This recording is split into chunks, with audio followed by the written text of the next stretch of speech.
I can't do it. Okay. We'll do it live. Okay. Do it live! I'll write it and we'll do it live! Time to rise and grind. Are you kidding me? Holy on smoke! And let's get this banter going. It's bacon! This is Snowman in the Morning. Does anybody else feel like a fried egg? And it begins now. I want you to get up now. I want all of you to get up out of your chairs.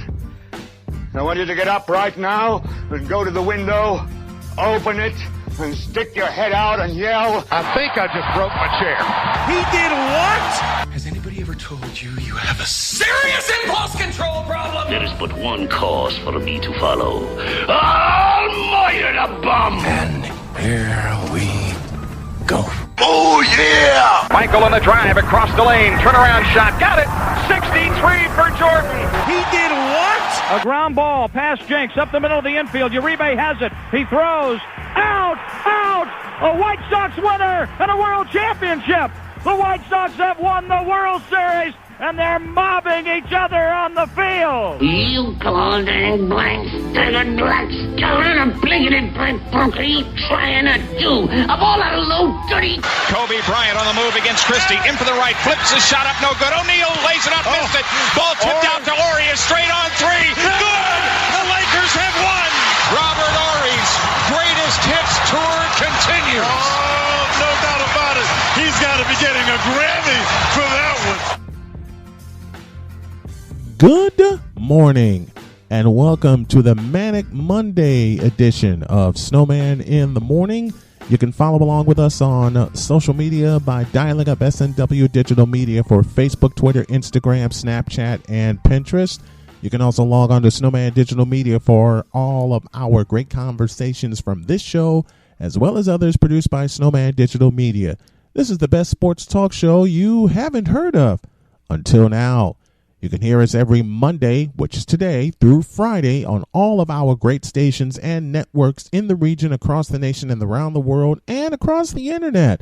And the podcast version of this here show will be available right after this show is completed. You ready to get into it? Good. Let's get started. Well. Happy Monday after the draft. How'd your team do? I know my team did great, but we'll get into all that in just a second.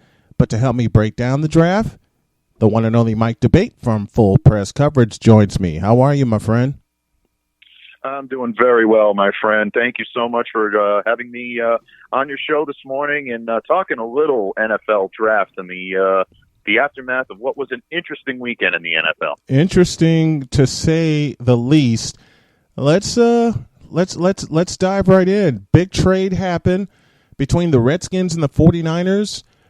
First of all, I say a happy retirement to one Joe Staley, the longtime left tackle of the 49ers who graced the number 74 a la Steve Wallace. And he's riding off into the sunset after playing 2 Super Bowls. But then Trent Williams is now welcome to San Francisco. You talk about a move. They get a 7-time Pro Bowler to replace a 6-time Pro Bowler. So that position is taken care of. And we all know who they selected with the 13th pick. The floor is yours, Mike. Absolutely. And with the 13th pick, we called this a couple of weeks ago, and you really called it before even I did, and that Javon Kinlaw would be the selection at number 13, 14 for the San Francisco 49ers. And to me, this pick made so much sense.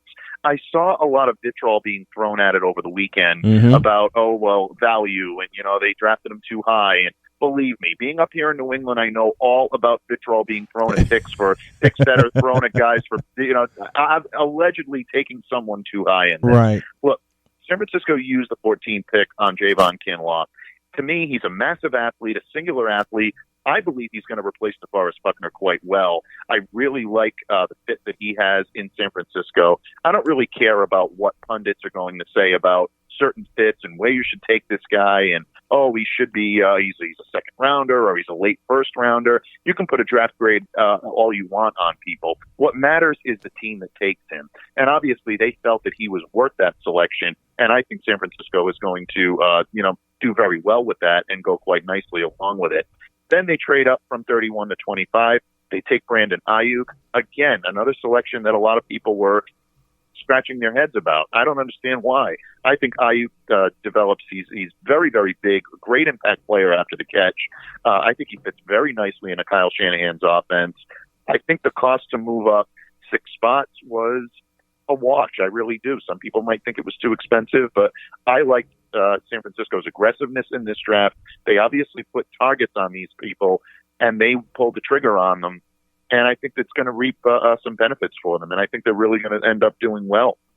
They're going to do very, very well, especially with the pieces that they have in place. You and I have talked very much about Javon Kinlaw. And, people said, we should get the 49ers should get receivers to replace Emmanuel Sanders. Look, this was a receiver deep draft, very, very deep with receivers. The 49ers had their pick. Of course, the talk was CeeDee Lamb. But I like the way that they snatched Brandon Ayuk. And then on Saturday, I love the way that they snatched Jawan Jennings out of Tennessee. I love the way they snatched Jawan Jennings. Again, another high-impact player that can make a real difference on this team. And I love the way he fits in with the culture and with the ability for the 49ers to be able to move forward. One pick that I think I was really going to pay dividends for them alongside a guy like George Kittle, and that's Charlie Warner in the 6th round. Very good blocker, tremendous tight end, somebody that I had looked at as a possibility for the Patriots. You know that was a big position of need for them going into this draft. I really believe that he's a better receiver than he's gotten the opportunity to show when he was at Georgia, and I think he's going to be a nice fit in this offense, especially alongside a guy like Kittle. So I love the Warner pick. I do love the Jennings pick. Again, I think San Francisco, top to bottom, had a very good draft, and I can't understand why some people are not as high on it as I've been. I like what they did in just about every aspect of the other choices that they made. One thing I said to you over the course of the weekend, the 49ers are still playing chess while the rest of the NFC is playing checkers, filling out their immediate need, yes. But if you look at the 49ers and how they have been built, especially since John Lynch took over as GM and Kyle Shanahan took over as the coach, they're not just building for now. They're building for the long term. Yeah, they really are building for the long term. And I think a pick like this, with Kinlaw in mind, I think, going with Ayuk in the latter part of the first round. And then as you saw how the draft progressed for them, this is a team that is not making any apologies for contending right now. They're going to do that. That's their primary focus. But the players that they picked up are going to allow them to remain in contention for quite some time. San Francisco got a lot better this weekend, and I really think a lot of teams in the NFC need to take note of that, especially as we move toward the 2020 season beginning. I want y'all to keep an eye on this name out of Washington. He was signed by the 49ers as an undrafted free agent, Salvon Ahmed. The 49ers sent Matt Breida to Miami for a couple of picks. They also sent Marquise Goodwin packing. He's off to Philadelphia. And, some of 49er fans I spoke to got worried. Then we selected Javon Jennings. But keep your eye on this fellow. Salvon Ahmed could become another in the long line of jackknife running backs that the 49ers made famous. That is such a perfect way to describe him. And you turned me on to him a little bit last night, and I did my due diligence on him a little today. I actually really like this pickup as an undrafted free agent. You mentioned the type of a jackknife running back. I think that's such an apropos term because he does. He's the type of guy that can run north to south. He can go east to west if he needs to. If he needs to pick up yardage, he is very capable of being able to go horizontal before he goes lateral. I like this kid for them. I think he's going to bring them a lot. Look, Breida was one of those types of workhorse backs that I don't know if he ever really necessarily got a chance to, fall into his own last year. I think he was overshadowed a little bit, but there's still a lot left in the tank for him. I like that if he's going to go somewhere, he's going to Miami, going to play under a system under Brian Flores, who knows how to utilize those type of backs that may not always make the flashy play, but they're always going to be there for the handoff, and they're always going to give you 110%. So good landing spot for Breda going to Miami, but I really like this pickup for San Francisco, and he's someone definitely I'm going to keep a sharp eye on in training camps. And as the roster building progresses, I think this could get very interesting in San Francisco. Absolutely. Salvon Ahmed will be a perfect complement for that running tandem, and it's going to be another triple play of running backs. Mostert, I believe, will begin as the starter. Tevin Coleman, of course, will be beside him. Juszczyk, your fullback. Werner can work as the H-back, the tight end you talked about out of Georgia. Salvon Ahmed is going to make some noise in San Francisco. I just really feel it. Keep your eyes on him. I want to look at the number 6 pick by the Chargers. Justin Herbert out of Oregon. There's pushback either way. You either love the pick or you hate the pick. It was time for the Chargers, I think, to move on from Phillip Rivers, and you want to get someone that could get acclimated in that system. And we won't know the answers until about 8 games down the road, but I have a sneaking suspicion the Chargers made the right call. I believe they did, especially for the way that they're looking to move forward. I think Herbert brings a maturity. I think he brings a sure-handedness, and I think he brings stability to the position. No one is a bigger fan of the type of potential that a quarterback can have of Tua Tagovailoa than myself. I like his fit in Miami. Again, I know Brian Flores very well. I know his system. I know his philosophy, and I think Tua can thrive there. But I think the Chargers also recognize that a quarterback, a head coach that has a quarterback run tandem in mind, the way Anthony Lynn does, realizes that Justin Herbert is going to be the better choice long term there. I really do like the pick for them. I think Herbert has a maturity. I think he has the arm, the intangibles, everything you need to be able to succeed, especially knowing that he's going to come in and replace a legendary quarterback for the Chargers for a number of years in Phillip Rivers. That's not easy to do, and I think Herbert is better equipped to do that in L.A. But the Chargers move that I really liked over the weekend was jumping back into the first round, picking up Kenneth Murray, who's a guy that I had my eye on for the Patriots. Prototypical linebacker, gives you that ability, has range, has power, really is a big asset against the run. If there's one area of the Chargers defense that I think struggled a little bit, it was on run defense. Their pass rush is still extremely formidable when you take a look at Ingram and Bosa on either side, one of the best pass rush combinations in the NFL.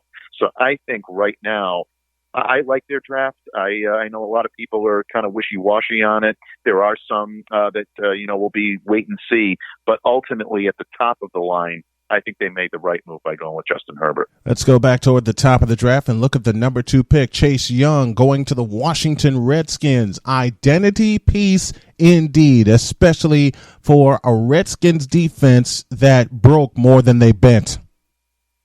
Yeah, they definitely did. And look, this was the right move by Washington. He is a superstar pass rusher in the making. If you want to talk about a player that can revolutionize a defense, Chase Young is the guy. He is right there in terms of quality. I think that he's got all the intangibles to be able to anchor this defense for a number of years to come. So I really like this pick. I don't think it's a surprise to anyone. I don't think there was any one that expected them to go in a different direction.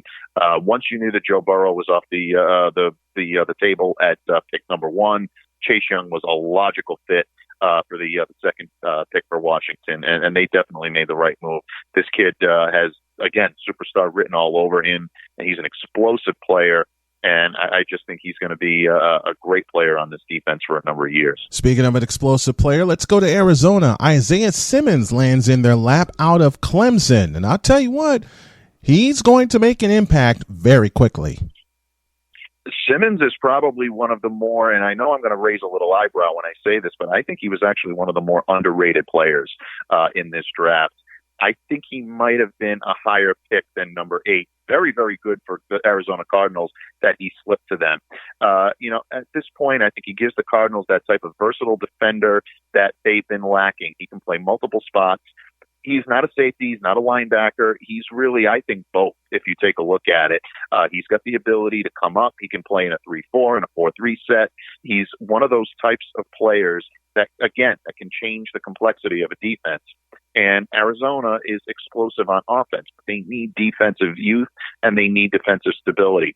Simmons provides it both. I really like this pick for them, and I think he's going to a very good spot where he can shine. Speaking of wide receivers, CeeDee Lamb goes to the Dallas Cowboys at number 17. They pick up another offensive weapon, but looking at the other side of the coin, there's an offensive line they didn't address, and there's some defensive issues they didn't address. Yeah, I think that, to me, Dallas had bigger needs. But when you see a talent like CeeDee Lamb available, it's very difficult to pass him up. And I was very surprised that it took as long as it did for him to come off the board. I really think that he's got, a lot of potential, and I think he's going to be a very good wide receiver in this league. So we'll see if he can get into a crowded and very high-octane offense in Dallas right now. Clavon Chiason, I think, was a good pick for them for defensive purposes. I really like his game and what he's going to be able to bring to the table. Trevon Diggs at quarterback is another guy that a lot of people were pretty high on. I think he slipped a little bit more than I thought he was going to. To me, he's going to end up playing dividends in that secondary. Neville Gallimore as a defensive tackle is someone that can provide a big body up front. Dallas had a little trouble defending against the run last year, so he should help out a little bit. So they did address some needs, but again, they had bigger needs at the top of the shelf, and it was a little surprising to me that they went in the direction that they did. But I guess they went for the most talent, and it's hard to argue. Lamb is one of the best wide receivers in this class. To the AFC South, when we look at the Indianapolis Colts and their second-round pick, wide receiver Michael Pittman Jr. out of USC. You want to make an offense more potent? One, they're going to stay healthy with Phillip Rivers, and two, you add a talent like this. Yeah, I mean, Pittman Jr. to me is another guy that I think should have gotten a lot more play in this draft than he did. I was surprised that he wasn't ranked as high as he was, slipped a little bit. But again, this is a guy who's a tremendous route runner, one of the more cerebral and one of the more dedicated route runners in this draft. I really like his intangibles. He's got a quick step. He stutters a little bit. I think he'll need to work a little bit with some of the receivers that they have in Indianapolis to shore that up. But they had a need there at this position, and I think he's going to pay dividends for them. This was a great pickup for them. And again, it's hard to argue with their picks from top to bottom. Jacob Eason, I think, is going to be a guy that can really help out, learn a lot from Phillip Rivers. Eason has a relative cannon for an arm. Again, a guy that I scouted a little bit for the Patriots, thought he might be a nice fit in Foxborough. There is some decision-making and some intangibles that he needs to work on.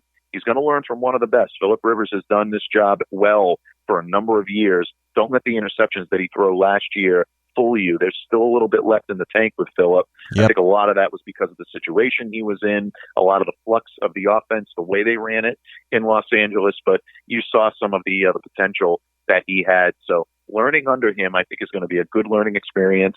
I like what Indianapolis did over the weekend, and I think they got a lot better this weekend as well. I really think they got a lot better, too. And another side note, speaking of Phillip Rivers, he's now being coached by a quarterback in Frank Reich. And you want to talk about a guy that's had some success. He had some success with Andrew Luck. Jacoby Brissett was the starter for the most part. Just a lot of injuries at the quarterback positions. Now you get someone stable in Phillip Rivers, and then you got your future in Jacob Eason. Absolutely. And again, I mean, you look at a runner like Marlon Mack, and you take a look at, receivers like T.Y. and the guys that they have on staff that are going to be able to nurture this team and move this team going forward. They really had, I think, one of the toughest, gut punches that you can get as a team last year when Andrew Luck decides to walk away in the midst of training camp and you weren't prepared for it. Jacoby Brissett came in, did an admirable job. I think it's probably a sign that he's not the answer to their quarterback problems. I do expect him to be moved. And I think ultimately it'll be good for both sides to be able to start fresh. But again, I love the pick of Pittman, and I really was impressed by them going with Eason. I think this is going to be a perfect opportunity for Eason to learn under arguably a future Hall of Famer, and someone that has played in a number of wartime situations like a guy like Phillip Rivers. To the NFC North, and we look at the Chicago Bears. The Bears pick up a tight end in Cole Kmet out of Notre Dame. I love this pick for several reasons. Anybody who is familiar with the Monsters of the Midway on offense, they always had a tight end. If you go back to 1985, you remember Emory Moorhead, Desmond Clark from 2006. They both made Super Bowl appearances. You get this young fellow in the offense, and you get some continuity on offense, and look out, the Bears may be roaring again. Yeah, I mean, look, a lot of people are saying, oh, well, the Bears had 10 tight ends on staff. Why would they go with Cole Kmet? Because he was the best one available. And I think just because you have a wealth of numbers at a position doesn't necessarily mean that you're happy with the depth at the position. And if you have the ability to pick up a guy like Kmet, who arguably was, I think, the most talented and the best complete tight end in this draft, you take that opportunity. And kudos to the Chicago Bears for doing that. You mentioned the Bears draft as a whole. One pick that I think I would keep an eye on if I'm a Bears fan, 5th rounder, Travis Gibson. I like this pick for them. I think he has value as that long type of linebacker that can play the run, do enough as a pass rusher. You put him in there in a defense that already has guys like Robert Quinn and Khalil Mack. This is an opportunity for him to really grow into a true force on that defense. Keep an eye on him, Bears fans. I think he could be the sleeper in that defense that a lot of people have been looking for. That was a pick that really, really raised my eye. I like him a lot with that. Going back to the 49ers, the defending NFC champs, also in the 5th round, Colton McKivitz, they pick up out of the tackle out of West Virginia. The 49ers suffered a lot of injuries, and most of them came along the offensive line. You get Trent Williams back. You expect Weston Richburg to come back healthy, the free agent they signed from the Giants. And then you get this young fella who was a bully up front. And yes, he played in the Big 12. But every football team who has been good, no matter what conference you're playing in college, you got to be a bully up front. And the 49ers got one. They truly did. And again, offensive skill positions may get the headlines, but to me, the battles of a championship football team are won on the lines. And I think that's what you see with a lot of these players and a lot of these great teams that know building depth at that position is so important. Again, I love that pick. And I think that it was a smart pick by the 49ers.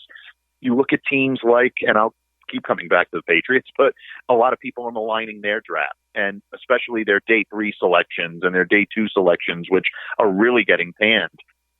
But the Patriots know the value of building an offensive line better than anyone.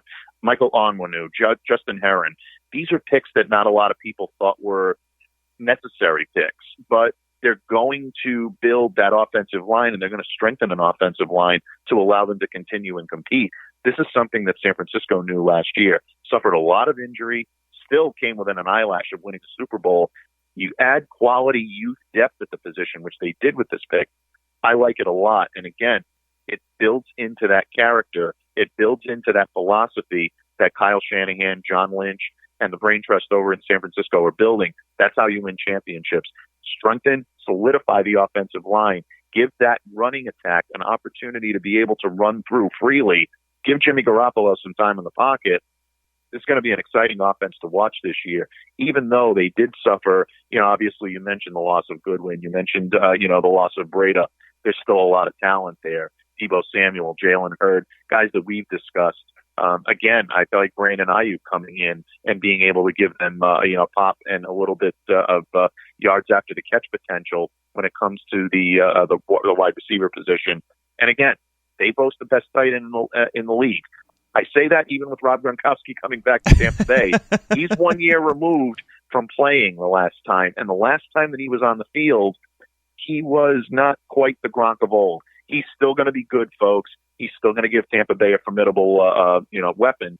But again, I still think if you're looking at the top tight end, top to bottom in this league, you have to look at George Kittle. To me, he's the most complete package. He is the most complete package, and the 49ers are, once again, the most complete team. Let's stay in the NFC West. Let's stay with San Francisco. You and I have talked about this for the better part of a month. How are they going to replace DeForest Buckner?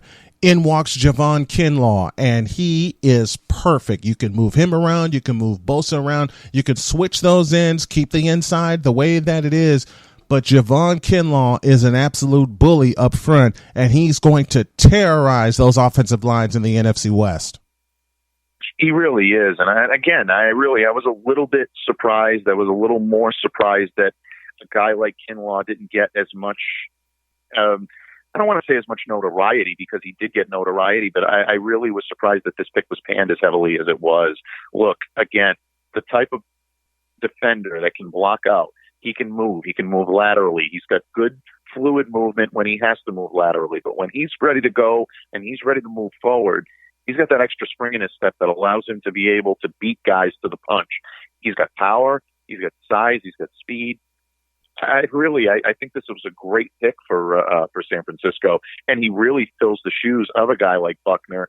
He's not going to fill them completely and immediately right away, but he still provides the opportunity to be able to fit into this system, and I think sooner rather than later. I'd be really, really surprised if he's not either a full-time starter on this team right off the bat or a serious contributor for this team. You're going to hear his name a lot this year in San Francisco, and rightfully so.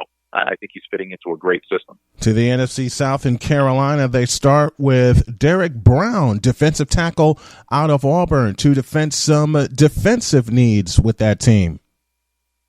Yeah, Carolina was another team that a lot of people were pretty high on their draft. And look, it's hard to argue the result. I think that when you look at what they were able to do, bring in a guy like Derek Brown, dominant lineman. He can move blockers around with ease. We saw him do it several times in college. I think he's going to be able to do it. Give Teddy Bridgewater a little bit of help on in that team as well on the defensive side of the ball. I like how they brought in a guy like Yader Gross-Matos, who I know a lot of people had some things to say about him. I was actually very high on Gross-Matos, believe it or not. Another player that I had scouted a little bit for the Patriots, that type of linebacker that can come in, physical, athletic, can really help out on the edge. To me, I think he has the ability to get after the quarterback. Really like what I saw from him out of Penn State. Jeremy Chin, to me, is another good pickup for this team. Big, fast, explosive safety, built like a Greek god. I mean, I don't know if anybody saw like the combine, photos when it came to this kid. He's he's big, he's physical, and he's going to be a hit in that backfield because he's going to be able to give you that speed and athleticism that I think they're going to need. But look, there's a lot. They really went heavily on defense. There's no question about it. All defense on this. Troy Pride Jr., I think, was a good pickup for them at cornerback. I think he's going to help in that secondary. To me, there's a lot of good players here that I think they really have the ability to be able to move forward. And I like Kenny Robinson out of the XFL as well. I like him getting a shot in this team. It's going to be a fun team to watch this year, Carolina. I think a lot of people are sleeping on them because of New Orleans, Tampa Bay, and even Atlanta. Getting a little bit more of the headlines. Watch out for Carolina. That's going to be a fun team. Last but not least, we'll stay in the NFC South. Tristan Wirfs goes to Tampa because they have to protect arguably one of the greatest quarterbacks to ever play the game. Wirfs definitely was a great pick. I loved what Tampa Bay did this weekend. I really and truly did. They had needs. They identified those needs and they went with them. Look, you can argue that Tampa Bay was a winner before they even started the first, draft. Picking up Tom Brady and Rob Gronkowski in the same offseason is pretty formidable. And yeah. I mean, they're really, that's an upgrade like you can't imagine. Yeah, it cost them a fourth round pick, but I mean, look, you bring in two of the greatest to ever play. They're each respective positions, and it's hard to argue. But Wirfs arguably is one of the best offensive linemen in this draft class. I think he will end up being just that. He's the type of guy that can provide such stability on that offensive line. Tom Brady had to be loving that pick, and I'm sure that patented grin that Tom has was grinning from ear to ear when they made that selection. But look, they weren't done there. Antoine Winfield Jr. was a huge pickup. Great safety, another guy that has the ability to really make a name for himself this year. I think he's got a great chance to make some big plays. We saw him do it at Minnesota. I really like the way he's coming into this team. I like, obviously, I think Tyler Johnson coming in at wide receiver, giving them another option in what's already a loaded wide receiver core in Tampa Bay. I really like their draft. They were one of the big winners of this weekend to me, because I think they had check boxes next to all of their needs, and I think they checked them all on over the weekend. Yes, they certainly did. We got more on this draft breakdown throughout the coming weeks. We'll give you a division by division, team by team breakdown beginning next week. That's Mike DeBate, one of the men in charge of full press coverage, and my NFL insider here on the program. Love having him. Love talking some football. Thanks a lot, my friend. Truly appreciate it. Always a pleasure, my friend. Thank you so much for having me. Take care. Have a great week, and I look forward to coming back and doing it again real soon. We'll do it again next week as we go division by division. As I talked about, we're not done. We're just getting started, especially with this particular program. Stick around. More draft talk coming your way. And please do me a favor. Share this show with your friends. Back in a flash.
This is Snowman in the Morning, where true sports talk lives. He did what? I did not need to be told that. So I had one half of the Legacy Maker Sports Podcast on the program, and now I get the other half, and Mr. Darrell Owens, a very dear friend of mine. Darrell, how are you, man? What's up, Snowman? How's it going, brother? It's weird. Besides the draft, no sports going on. People tell me, you got no reason to rant and rave on the Lakers, and you know why I do that.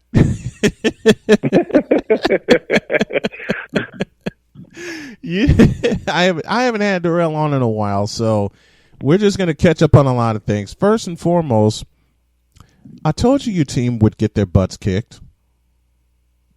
Yeah. I mean, let's just be honest. I mean, as a fan, I had to go in there and say, all right, you got to have some hope, right? But I'll be honest with you, I knew weeks before, I was like, this is not the matchup I wanted. This is not the matchup I wanted. So, I mean, it happened.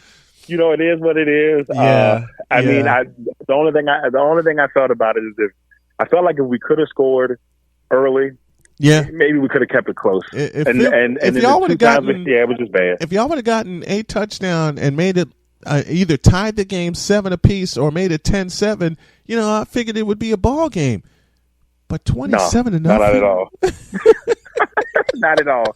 It was bad early, and it's been a rough. We've been in 3 NFC Championship games since Aaron Rodgers went to the Super Bowl, and all 3 of them have been just terrible. Blowouts. They've been blowouts. I mean, the Seahawks should have won. The Seahawks one. Yes, that was ours. They had 5 minutes ago. Should have won that one. Right. Got destroyed against Atlanta in Atlanta, and then get destroyed in San Francisco. And my whole thing is Aaron Rodgers has never had an NFC Championship game at home. No, every single one has been on the road. Yep. And I'm just like, man, can we just get one at home and see what happens?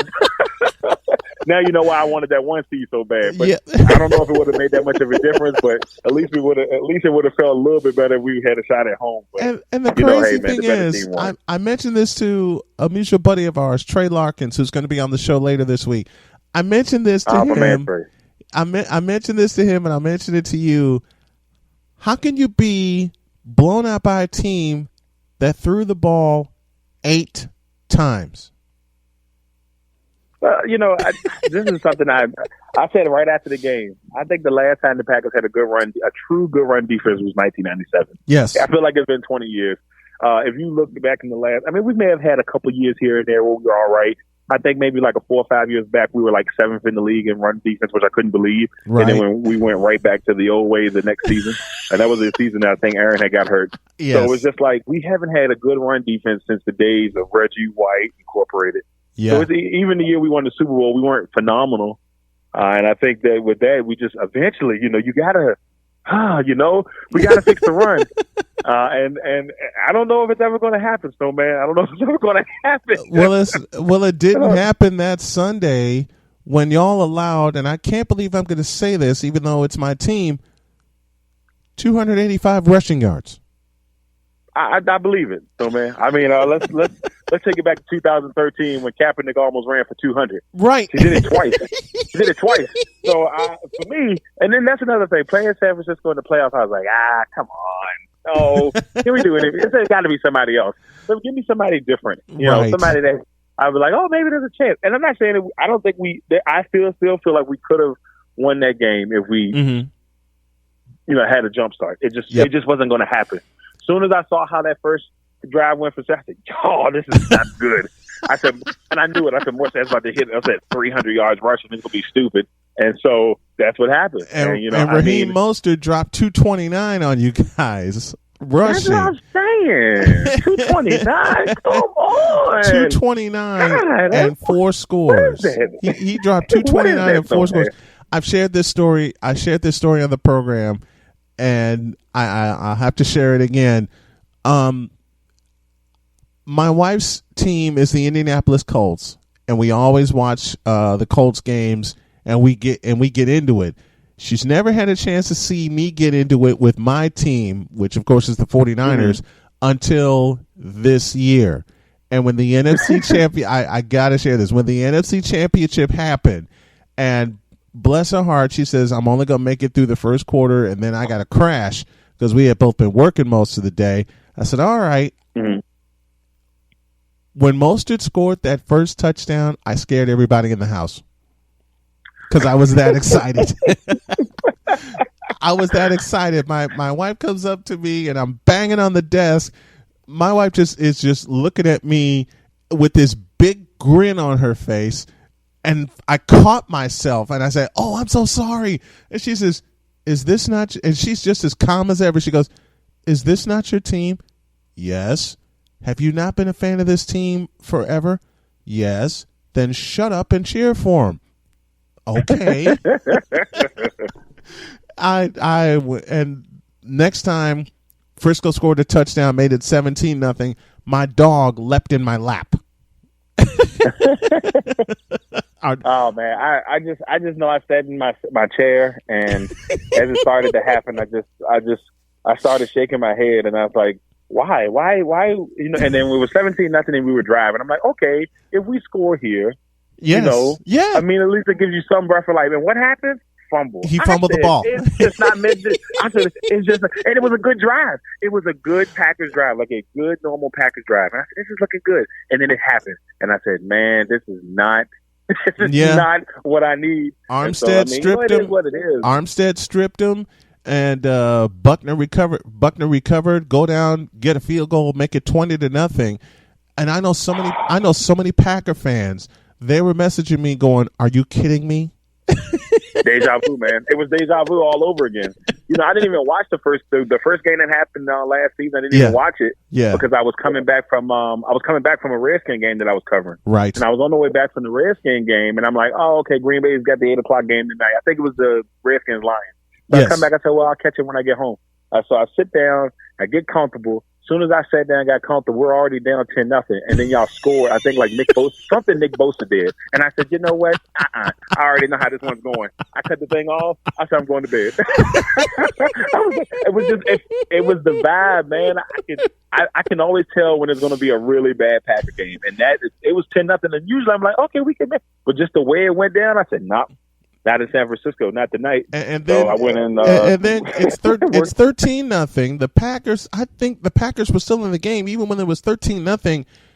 And then Garoppolo hits Deebo Samuel on a crossing route, and flew untouched to the end zone. I mean, what do you do? Well, what do you do when you can't? You know. And now here's the funny thing, Snowman. I'm sitting here looking at the draft. You know, I've been looking at the draft and all that stuff. Yep. And you know, all I keep hearing is, you know, the Packers or LaFleur, you know, since him and Shanahan are tight, so guess what type of offense the Packers are going to try to run now? Oh, they're going to go try to run San Francisco's offense. You know what? Great. You know, that's why you don't see Aaron Rodgers give any weapons. Right. You know, I mean, I love AJ Dillon. Yep. I think AJ Dillon's a great pickup just in case Aaron Jones decides to walk next year or we don't pay him, which is a potentially good thing, and it would not surprise me if Green Bay doesn't pay him the money he wants. They've never, when it comes to big free agents, sometimes they sign a few of them. He's been their saving grace for 2 years. He's been their saving grace. That doesn't mean anything. You see what Blake Martinez gone.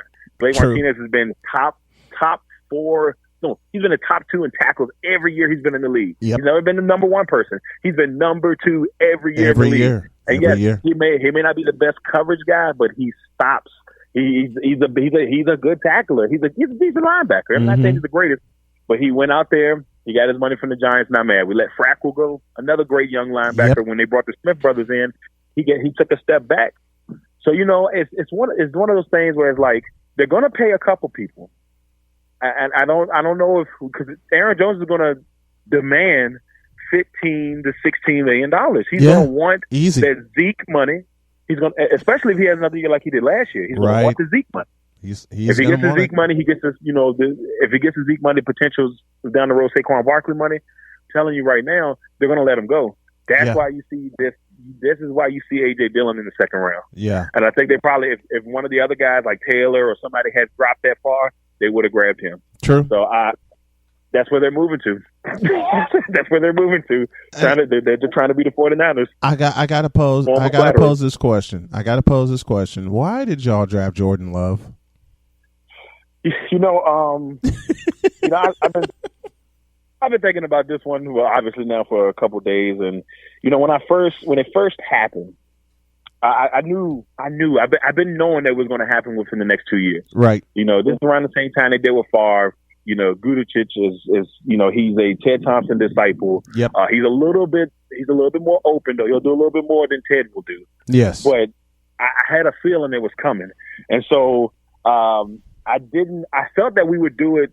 Or at least my personal one was maybe let's do a second round, third round. Right. You can grab somebody there. We need a backup quarterback. Mm-hmm. You can grab somebody there. There'll be a couple guys.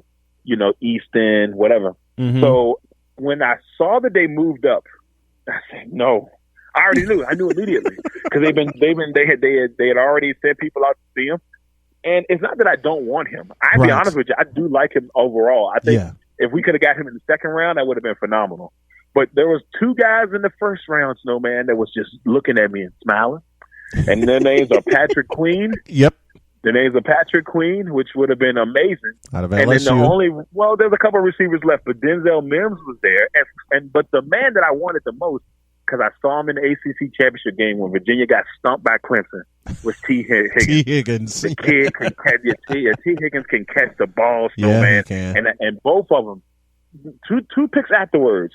Queen, 2 picks later, Higgins. Yep.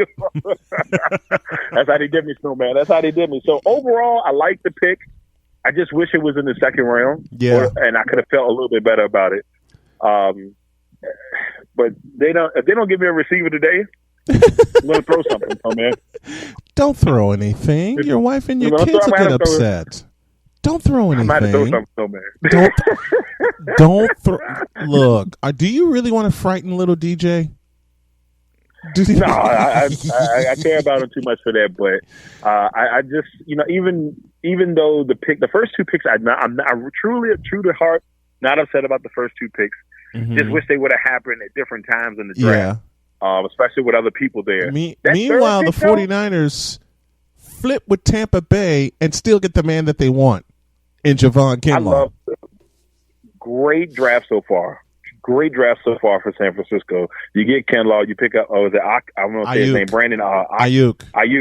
And the kid's got that, just another stud young guy that you have at the receiving core that it will eventually develop. Yep. And I just like what you guys have done so far in this draft. And plus, snatch up Trent Williams from Washington. Yeah.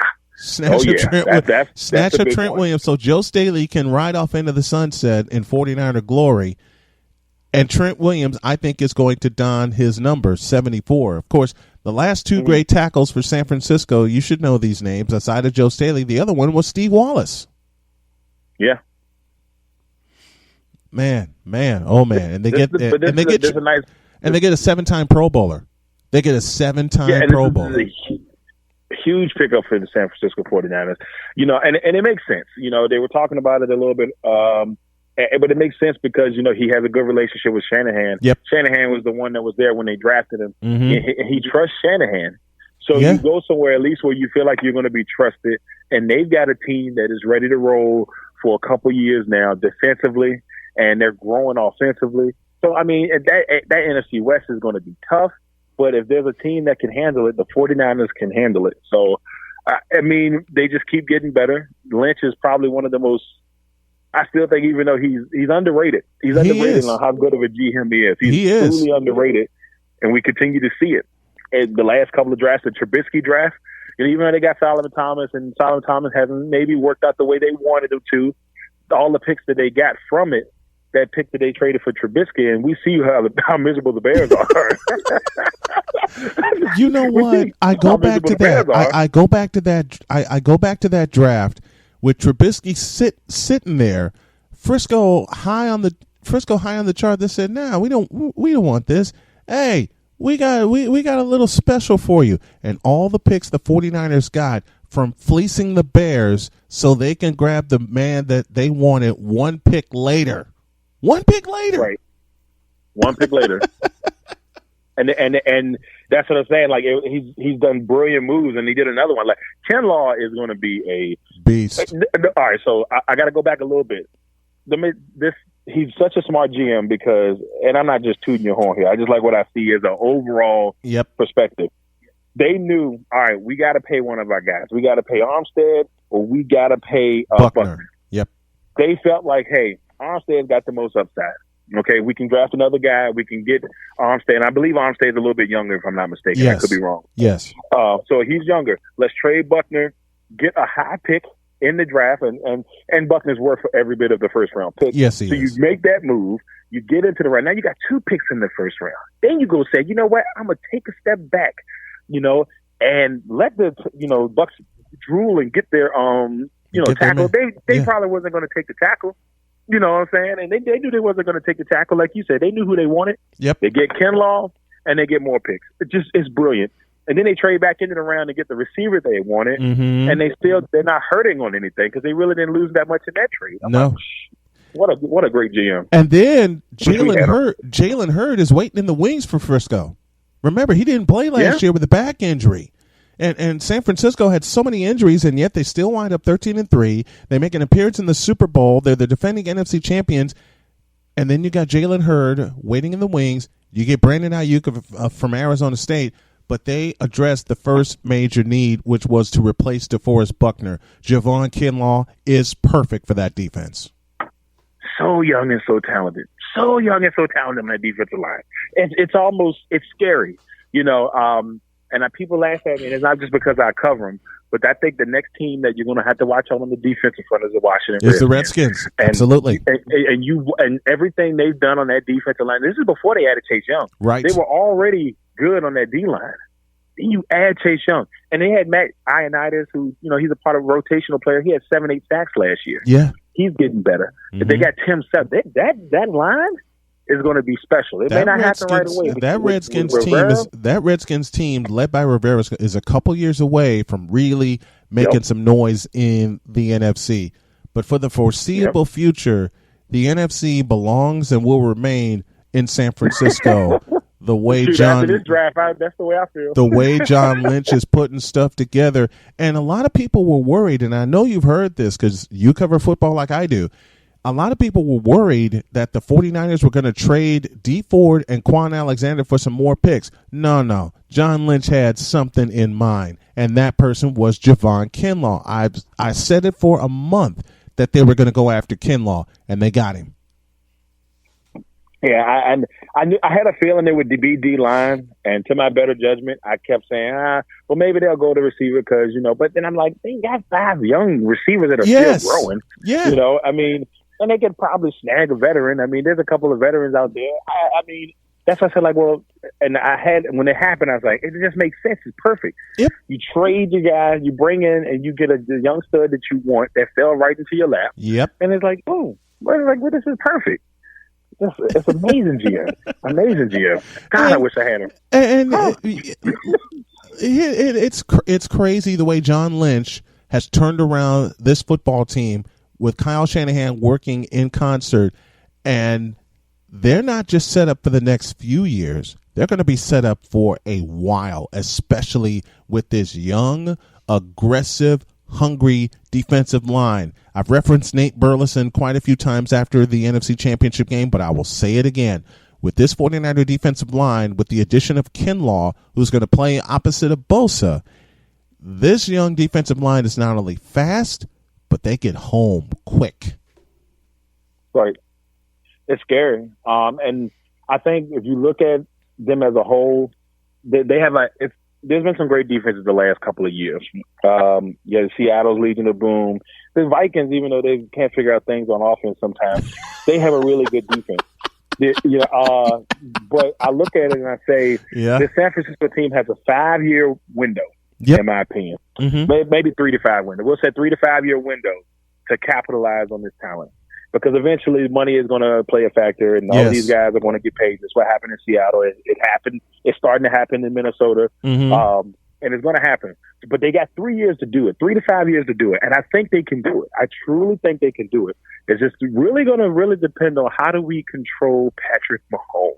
Yes, we got to get a hold of him. It was an overachieving year for San Francisco last year because after the injury-riddled year of 2018, you lose Garoppolo, who's your number one guy. You bring him over, you give him a big contract.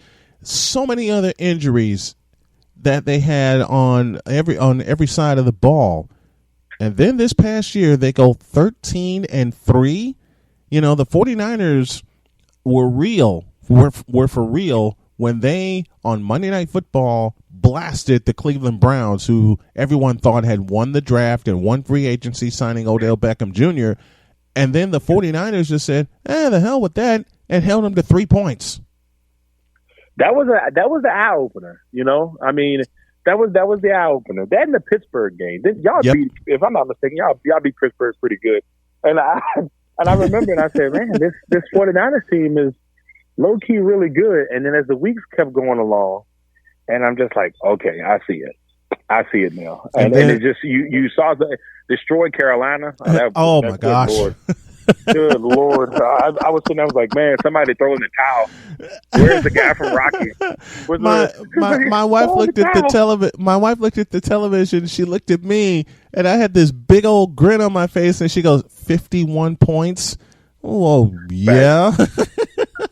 It was a bad deal, so, man. It was like they were out there, man. It was just watching it. I'm like, this team's good. And I knew it, and, of course, that was the first time they had the throwbacks on. They had the throwbacks that day against Carolina. And then the game in New Orleans. Oh, and what a game it was. I mean, it was a back and forth battle. The NFC Championship game we all should have got. I'll give you that. I'll give you that. Let's just be honest. And just watching it was just like, man, this is special right here. I mean, watching it was a piece of artwork, and Kittle is a man, and I mean, I got to see him play personally. What about that? Year. What about that catch by Kittle against New Orleans on 4th and 2? It was great, and I mean, dragging people down the field. I'm like, come on, bro, for another 20 yards. For another 20 yards. Another 20 yards, and that's the crazy thing. When I watched San Francisco play Washington last season, it was rainy. It was messy. It was a mud fest. It was a mud fest. It was messy. But I remember telling my man Tyrone Montgomery, who's a part of the network. Yes, he was with me covering the game, and I said, Ty, this team is a Super Bowl team. I said, it's a Super Bowl team because you can see even in a muddy just. A game that it could have went any way, the dogfight in them. And then just watching, like, I have a picture that I took during the game when but Bosa is sliding to me after he sacks. I mean, he slid it was directly towards me, Snowman. I'll never forget it. I got if I ever put the pictures up on social media, I have it where he's running around the corner, and as a photographer, I'm saying, "Oh my God, he's going to kill him." And then he hits him, and I got the hit as he's sliding on top of him, like he's sliding on top of him, and you can just see his facial expression. And then I'm going to slide some more, and then he just slides it like he slid directly in front of me, and the whole team, and the whole team, the whole defensive line slid. Right.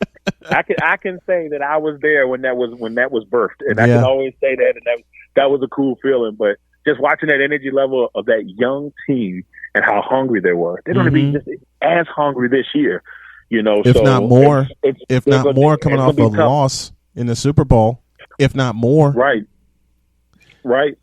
So and with those young guys, it's tough. Let's dive into the first round of the draft while we have some time here. Tua at number 5 to Miami. You surprised with that pick? Well, no, because I felt like this was going to be the pick all along. Other than I think they wanted Barrow for security purposes, and that's why they offered Cincinnati that. I don't. If I'm Cincinnati, I'll be honest with you. There's no way I wouldn't have took those 3 picks. Right. I mean, there's no way I would not have taken those 3 picks. Right. Because you can drop back and still get you a quarterback at 5, which we saw, and you could have still got 2 more picks. Cincinnati needs a lot to rebuild. Yes. And so it would have been beneficial for them. But I pretty much knew, once I knew that Cincinnati wasn't going to give up on Barrow and that they were locked into that pick, I said, they're going to still get him. Even with all the talk with Herbert, even up to the end, and even me and Jay on our mock draft, we had Herbert because we were starting to hear the whispers. But my heart kept telling me that Tua is going to end up going. He's going to end up going to Miami. Perfect spot for him. I would have liked him in LA too because. But it was more of a cultural thing for me in LA. Yeah. I think he would have put butts in his seats, especially with the Chargers being the new Clippers. And so they need to be able to have somebody that can be the face of that franchise. And with the lineage of, Junior Seau and what, his heritage and, in that area, how important that would have been. I thought he would have been perfect on a marketing front. And with Tyrod Taylor there, they would have had time. But Miami does a good thing here. Miami's having a really good draft. Yeah. I mean, you go back and look at, they've picked up all the necessities. So I like what about Justin Herbert to the Chargers? And I'm never going to correctly say the Los Angeles Chargers while this program is alive, and I already know that because to me they're always the San Diego Chargers. They are always the San Diego Chargers. They're always the San Diego Chargers. Okay, because it took me 1 year to get LA Rams, even though it was old school. It was a little bit quicker for me to do LA Rams, but I said St. Louis Rams on the program for at least 6 months. I know before I got it. And I know I'm gonna be calling the Oakland Raiders for the next year. Listen, that's gonna take me some time. The Oakland Raiders are gonna mess me up. the Las Vegas Raiders are gonna mess me up. The Los Angeles Chargers have messed me up because to me it's still the Oakland Raiders and the San Diego Chargers. All right, it didn't take long for me to get back to the Los Angeles. It didn't take me long to get back to the Los Angeles Rams. But you know what the NFL should do, and I know I'm veering off here. You know what the NFL should do? Make the Cardinals go back to St. Louis. Okay, you got a stadium there already. You got a stadium there already that you can build something with, and hell, you can knock that down and build another one. Can we just get the St. Louis Cardinals back? Can we get the St. Louis Cardinals back? It'll be tough a little bit, Snowman. I know. Arizona has put so much into that team. Yeah, they have. That stadium. They have a gorgeous stadium out there. It would be a tough call, but they do deserve a franchise. And I hope that they are make the next Arizona one another. Give Arizona another mascot, but can we just bring the Cardinals back to St. Louis? Can we bring the double it up? Bring the Cardinals back to St. Louis, and I've said this one for basketball for many, many years. Can we please have the Seattle Supersonics back? Wow, when can we get the? That'd be nice. Hopefully, it happens eventually. Yeah, Seattle deserves the franchise. Yeah, they do. Yeah, they do. Are you surprised Jalen Hurts is going to Philadelphia? Was drafted by Philadelphia? I said this last night on Facebook. And I truly meant it. I said, hey, Philly fans, join the Run Your Quarterback Out of Town club. And thank you. I mean, it's one of those things where you look. I mean, Philly truly did need a good backup quarterback. They did. I mean, and Hurts is going to be a little bit of a development. So, I mean, I would tell people don't stress. And the same thing in the Rodgers situation. Don't stress. You know, the only way that those two young quarterbacks will come into play is if the team is doing bad. Right. So don't do bad. Or if their starters are injured. Or if their starters are injured. And those are only two situations they truly have to worry about it.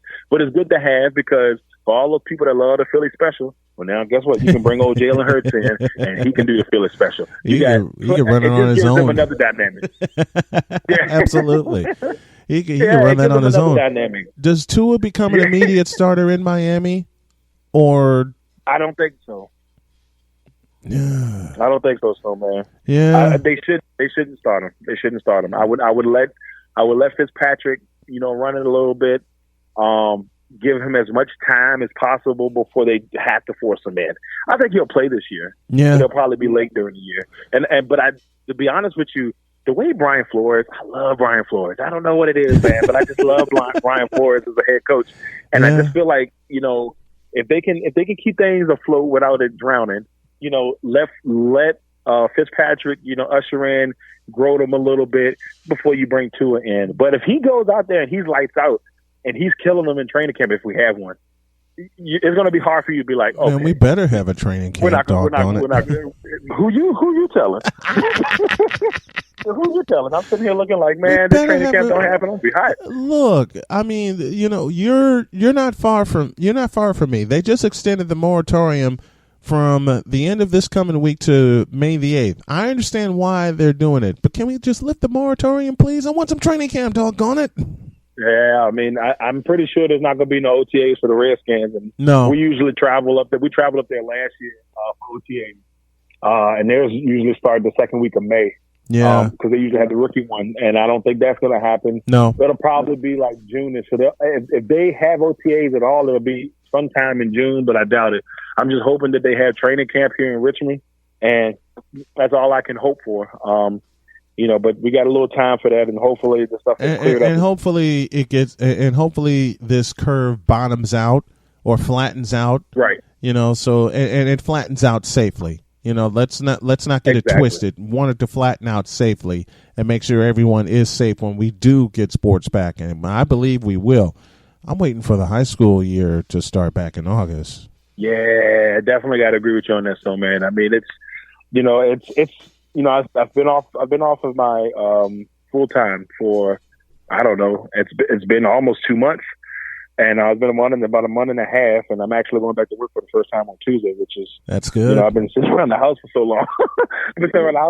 But it's just one of those things. Just get some normalcy back, Yes. Get back into our routines. And I didn't realize how much I miss sports until they take it away from you, and they take it away from you like, oh.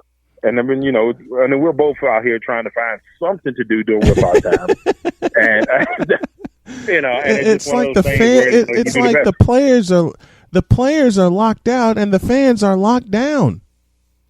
You know what I mean? And can't do either one. We're just sitting here hoping for the best. Yeah, that's what we're doing. For the best. The other half of the Legacy Makers Sports Podcast. This man is Darrell Owens, a very dear friend. I'm going to have him on the show often to talk some football. We will have some football this year. Thanks for coming on, my friend. I love you. Thanks a lot. Always, Snowman. Give my best wishes to the wife, and I hope she's feeling better. Thanks, man. I really appreciate it. All right.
I can't do it. We'll do it live. Okay. Do it live. I'll write it and we'll do it live. Time to rise and grind. Are you kidding me? Holy un smoke! And let's get this banter going. It's bacon! This is Snowman in the Morning. Does anybody else feel like a fried egg? And it begins now. I want you to get up now. I want all of you to get up out of your chairs. I want you to get up right now and go to the window, open it, and stick your head out and yell, I think I just broke my chair. He did what? Has anybody ever told you you have a Serious impulse control problem! There is but one course for me to follow. Almighty the bomb! And here we go. Oh, yeah! The kick, and here it comes. Swing and a miss! Swing and a miss! Swing and a miss! And a World Series Game 7 winning Curly W is in the books. The celebration is on. The Washington Nationals are the world champions. You golden blank staggered black skull and a blinking black punk, are you trying to do? Of all that low dirty... Johnson is three-point territory, but guarded tightly. Johnson cuts left, now fires a three. It is good, and he's fouled. It counts, and he is fouled. Do you believe it? He did what? Hour 2.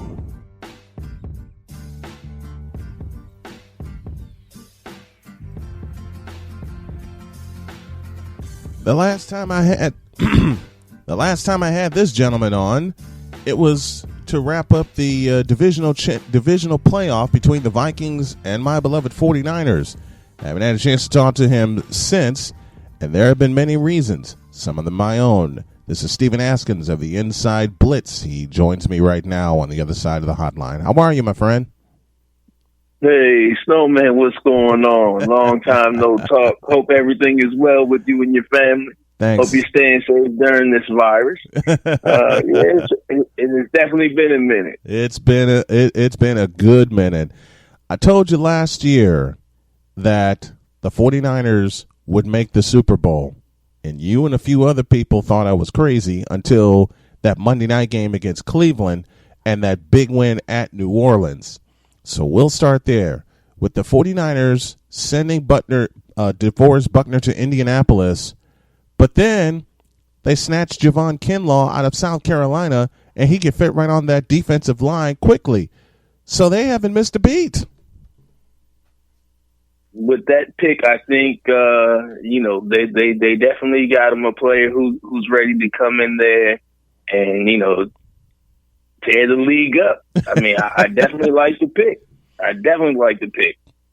And he's a perfect fit for that defensive line because last year, Rookie of the Year, Nick Bosa, many had questions of how he fit on that defense. Fits perfectly. And once again, for the second straight year, they get 4 first-rounders on that defensive line. But then later on, in the first round, they snatch up Brandon Ayuk from Arizona State. And I made the comparison to a few friends of mine that Ayuk could do this year what Deebo Samuel did last year in that 49er offense. Hey, I wouldn't be surprised. I definitely like his play. And if he's anything like Deebo Samuel in that San Francisco 49ers offense, it's going to be a problem. It is going to be a problem. And remember, folks, they got one more in tow in Jalen Hurd out of Baylor, who missed last year with a back injury. And, of course, the exploits of one George Kittle. We'll have to see how all that plays out. Let's talk about the Redskins snatching up Chase Young out of Ohio State. An earlier guest on the show said he gives them an identity on defense. Do you agree with that? Well, I believe he brings another dynamic to that defense. The Redskins, for the last couple of years and the last couple of drafts, have been working on their defense. That they have. With getting Jonathan Allen, Deron Payne, people that are run stoppers that can get to the ball, that can get to the quarterback. And Chase Young brings another dynamic to that defense. He's from the area. Mm-hmm. He grew up loving the Washington Redskins, hating the Dallas Cowboys. But you always want that if you're a Redskins fan. Absolutely. And, I mean, if you watch tape of him in Ohio State, I mean, the thing that he does is he gets to the quarterback. He does. He gets to the ball carrier, and that's exactly what you need. He's definitely hungry, and he has nothing but a bright future in front of him. I definitely like the pick. I like the pick also for the Redskins. And it's time for the Redskins to get back on top of the NFC East. All right? I'm saying that right now. It's time for the Redskins to climb back on top of the mountain. Where else do you what else do you see them needing, to take that next step and get back into competition in the East? Well, first and foremost, I have to say I love what they did by going ahead and getting Ron Rivera. Right. Jay Gruden was a problem. Bruce Allen was a problem. The training staff was a problem. Now all of them are out the door. You go get Ron Rivera. You go get Jack Del Rio, who played in the NFL, who are great-minded coaches, and they know exactly what they need in that locker room. And Jack Del Rio was a former coach and one hell of a defensive player. In fact, he spent most of his career, if I remember correctly, with the Minnesota Vikings. So Jack Del Rio on that coaching that defense, that's going to help the Redskins a lot, I feel. Oh, absolutely. And they're switching from the 3-4 back to the 4-3, right, which we all know that the Redskins won Super Bowls off that 4-3 defense, not the 3-4. They sure did. But they know exactly what it takes. They know what type of players that they want in DC, in that locker room at FedEx. And I think that the Redskins need protection on that offensive line. That's always been a problem for us. We don't have a dominant tight end. We have Jeremy Sprinkle, Jordan Reed. He had his issues, which he's no longer there. But I think that we also need to draft a tight end. We don't need no more quarterbacks, no more running backs. Right. I think that they might go safety, maybe corner. Other than that, I really like what we're doing on defense. It's just protecting, Dwayne Haskins, and giving us protection for the run game. Yeah, and the biggest problem, the offensive line, protecting Haskins, and you've said it a couple of times already. If they can protect Dwayne Haskins, then you'll really be able to see what Haskins do with the Redskins, what he did at Ohio State. Oh, absolutely. Absolutely. I mean, you threw them into the fire last year, even though they had a 3-13 season, with basically a banged up offensive line. They were plugging in pieces here and there.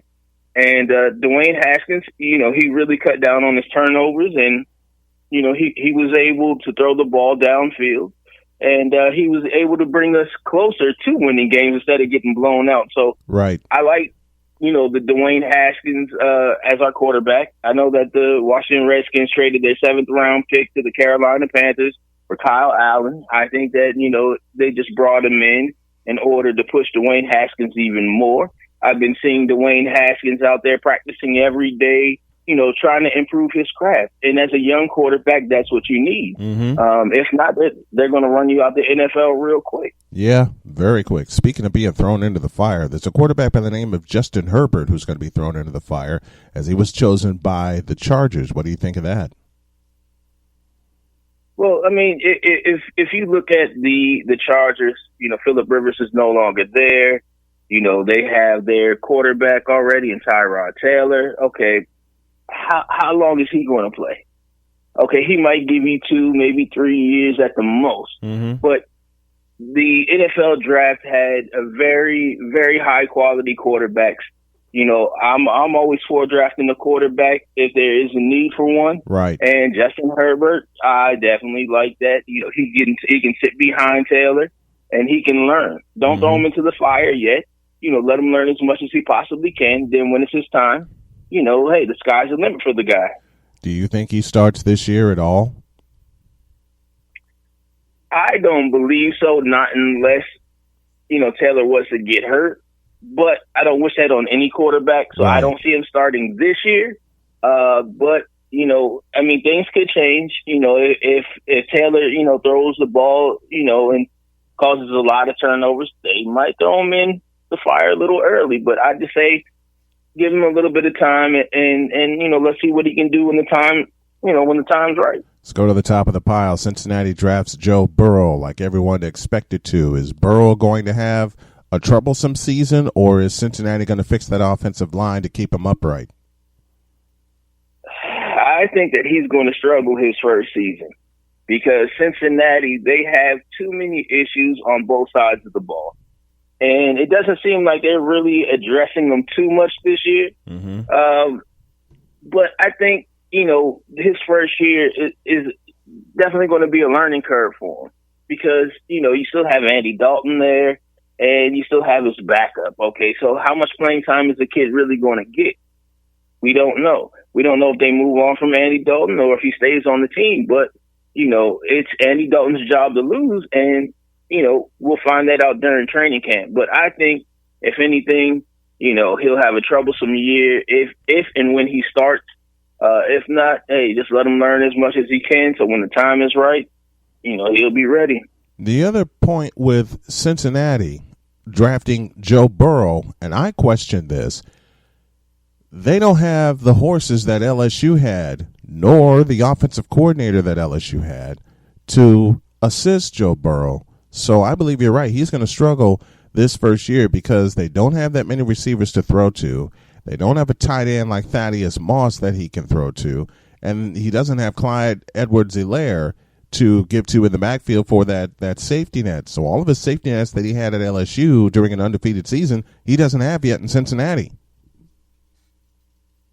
And that's very problematic for a young quarterback. Very problematic. Jalen Hurts to Philadelphia. You surprised with that pick? I was definitely surprised with the pick, but it's a pick that I definitely like. I followed his college career, and this quarterback, man, he can do it all. Yeah. From running the ball to throwing the ball, being accurate. And, he never gives up. He always has that fight in him.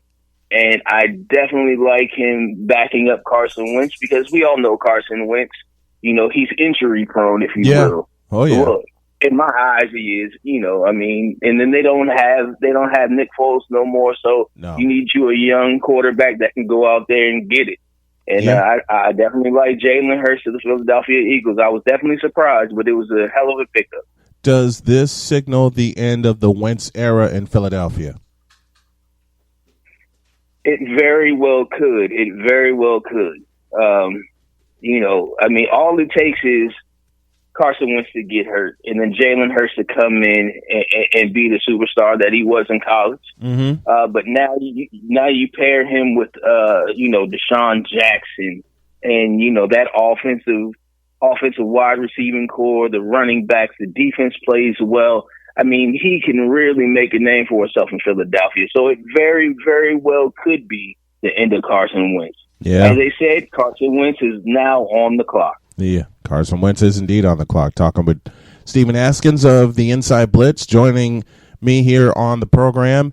Tua at number 5 to Miami. Your thoughts on that selection? Tua Tagovailoa to the Miami Dolphins. I thought that they should have went with the offensive line. I really do. We all know that Tua has been hurt. And, I really didn't like that pick, but, the medical doctors have cleared him of his injuries and said that, he's pretty much good to go. Only time will tell. You have Ryan Fitzpatrick. You have Josh the Chosen Rosen, which, I think his career is over. If anything, he's best at backup. Yep. But Jalen Hurts, he could do some things in Miami, but you definitely got to protect your quarterback. You got to get him weapons on the outside with tight ends and wide receivers, and you got to establish that running game. Let's go to Arizona. Isaiah Simmons just falls into the lap of the Arizona Cardinals. How does that help the Cardinals on defense? Well, if you look at the Arizona Cardinals, offensively, they're doing just fine. With the pickup of DeAndre Hopkins and Larry Fitzgerald and Kyler Murray, we all know what he can do. Defensively, that is kind of an area that I think the Arizona Cardinals really need to focus on. Isaiah Simmons, he's definitely what the papers say that he is. You go back and you watch film on him, he is, that run to the ball. He's that, get your hands up if the pass is coming your way. He's definitely that linebacker that'll get to the quarterback with no hesitation. I definitely like that pick. Any surprises in the first round that got your attention, but then made you shake your head going, why did you pick him? Well, I'll tell you that I was definitely surprised that the Dallas Cowboys went up and they got CeeDee Lamb. You're thinking the same way I am. being a Washington Redskins fan, it's always our Super Bowl if we go out and we beat Dallas. Yes. I hate to say it like that, but that's pretty much what it is. I'm going to call it as a call. But they went after CeeDee Lamb, and they have a pretty good offensive wide receiving core. You paired him with Ezekiel Elliott, Dak Prescott. Dak Prescott is still trying to get his contract ironed out. But their receiving core is young, and they can definitely take the top off of defenses. I was hoping that, CeeDee Lamb went to Miami or got picked up before the Dallas Cowboys. Yeah. But if you're Jerry Jones, that was a hell of a pickup. Now I'm kind of nervous.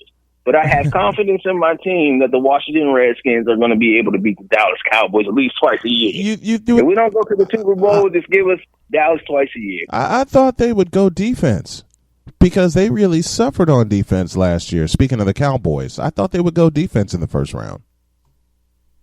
Well, yeah. I mean, defense is one of those areas that you can definitely address during, free agency and the draft.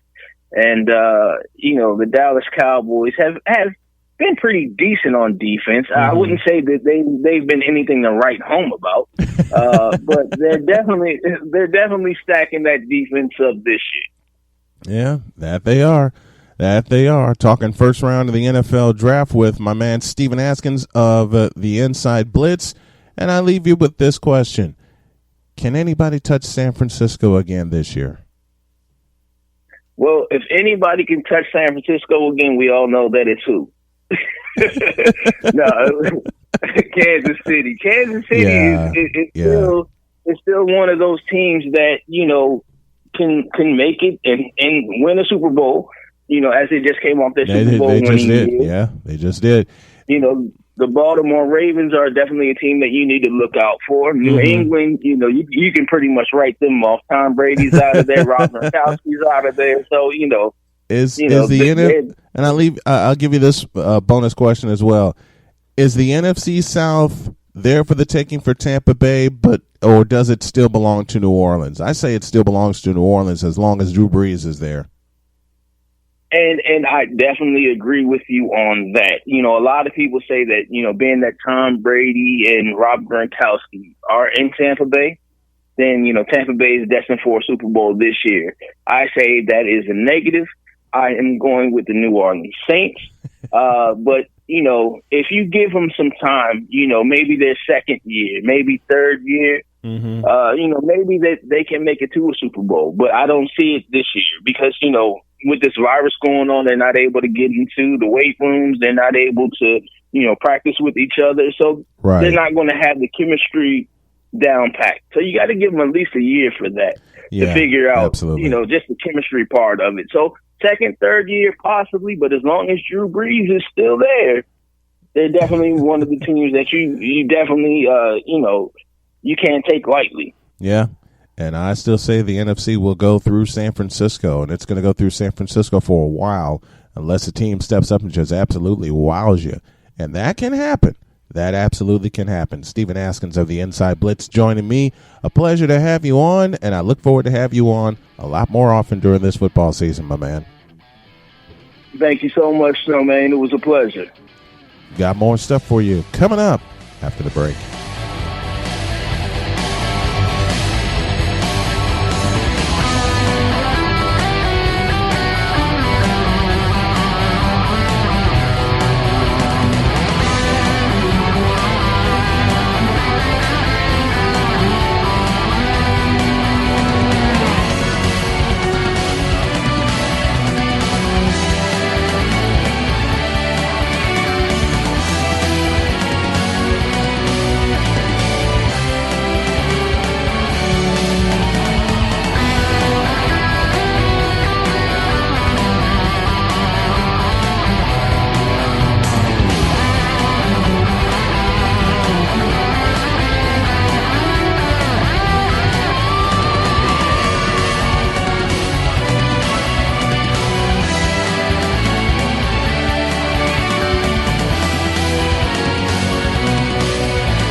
This is Snowman in the Morning. Holy on smoke! Where true sports talk lives. I like him. He's silly. I have been waiting and wanting to get this gentleman on for a long, long time, and schedules just didn't work out until now. Cornelius Brad Hanna is now on the other side of the hotline with me. How are you, my friend? Hey, Brian. How are you? I'm glad to join you finally on your show and really talk some sports. I know you do a great job, so I appreciate it. It's an honor to be on your show. Yeah. Honored to have you, my friend. Let's talk some sports. First of all, let's tell the folks about your show and about your network and how it got going. My whole idea was to join something that was more global in the eyes of the world coming together in a sport itself. Sports itself is global, as we know, but American sports has a major impact globally. You know, we hear soccer this and it's an international game, but we know that all our American domestic sports are global too, and big fan bases, and you can see the growth with MLB and NFL, and hockey obviously has been international forever, and I'm forgetting a sport, basketball, NBA. Those are the main ones, but you think about it. So I said to myself, I need to join something that's more of a global side and try to keep talking global. And I got into it because I want to talk global sports, American sports, because there's fans all over the world that love American sports, and they're hungry to hear from you. They want to know about you. Not me, but like America and American sports. And they don't get enough information unless it's on the internet. And they want to talk to you. They want to comment. They have a voice. Somewhere in East Germany loves football. They do. They love their football. Yeah. And that's my motivation. I do have a lot of fans, here in America, but I really reach out globally because we are connected and they are listening and they're into it just as much as you and I are. So, that's why joining Global Sports Broadcasting Network and just taking it that way, it's just been really, really, it has to grow more. I have to grow more, in marketing wise, and it was about to go further, but this whole Corona thing just, slowed me down and a lot of people down.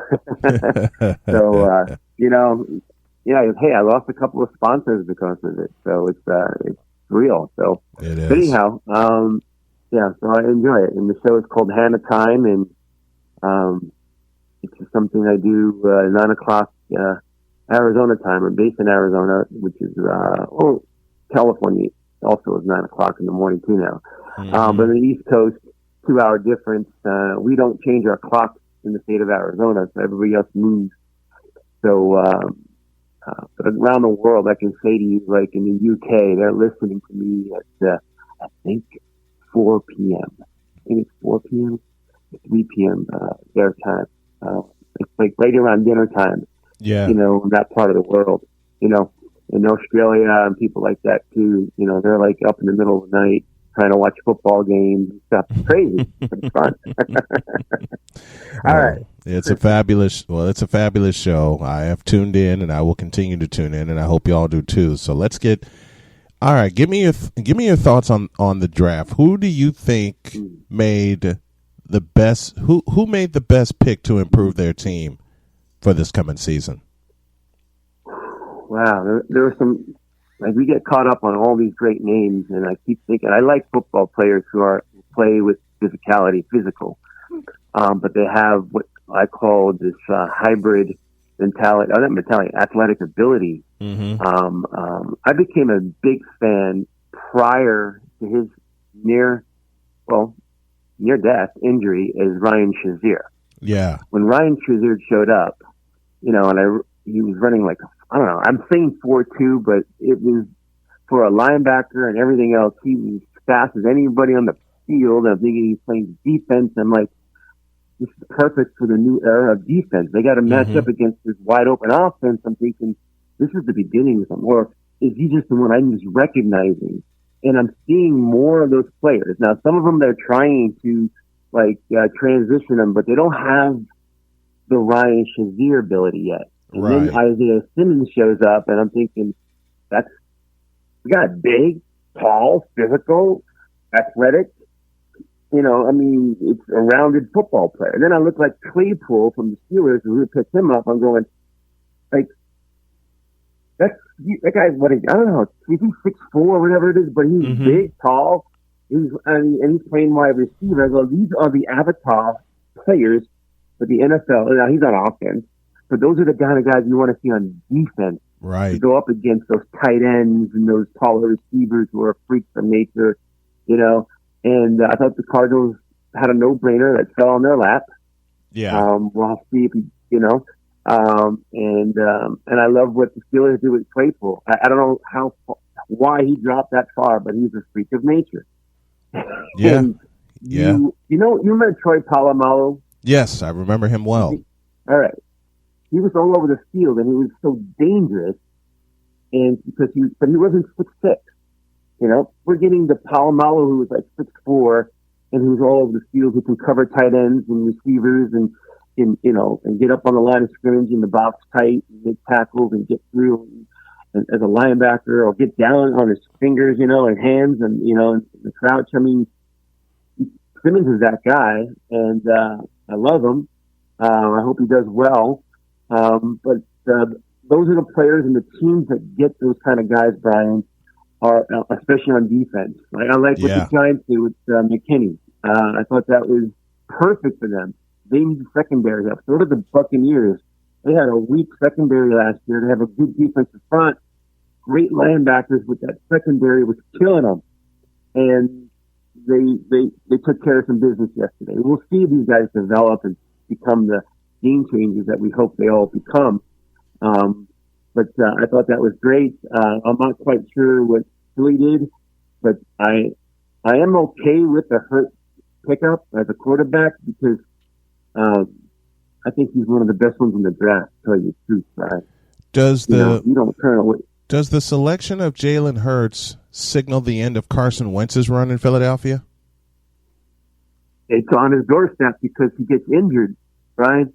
He gets injured, and every year. Yeah. And, right? So, I'm anticipating Jalen popping in, and he's going to get some reps. He'll get some plays. He'll be, somehow incorporated with a player or two and learn the game.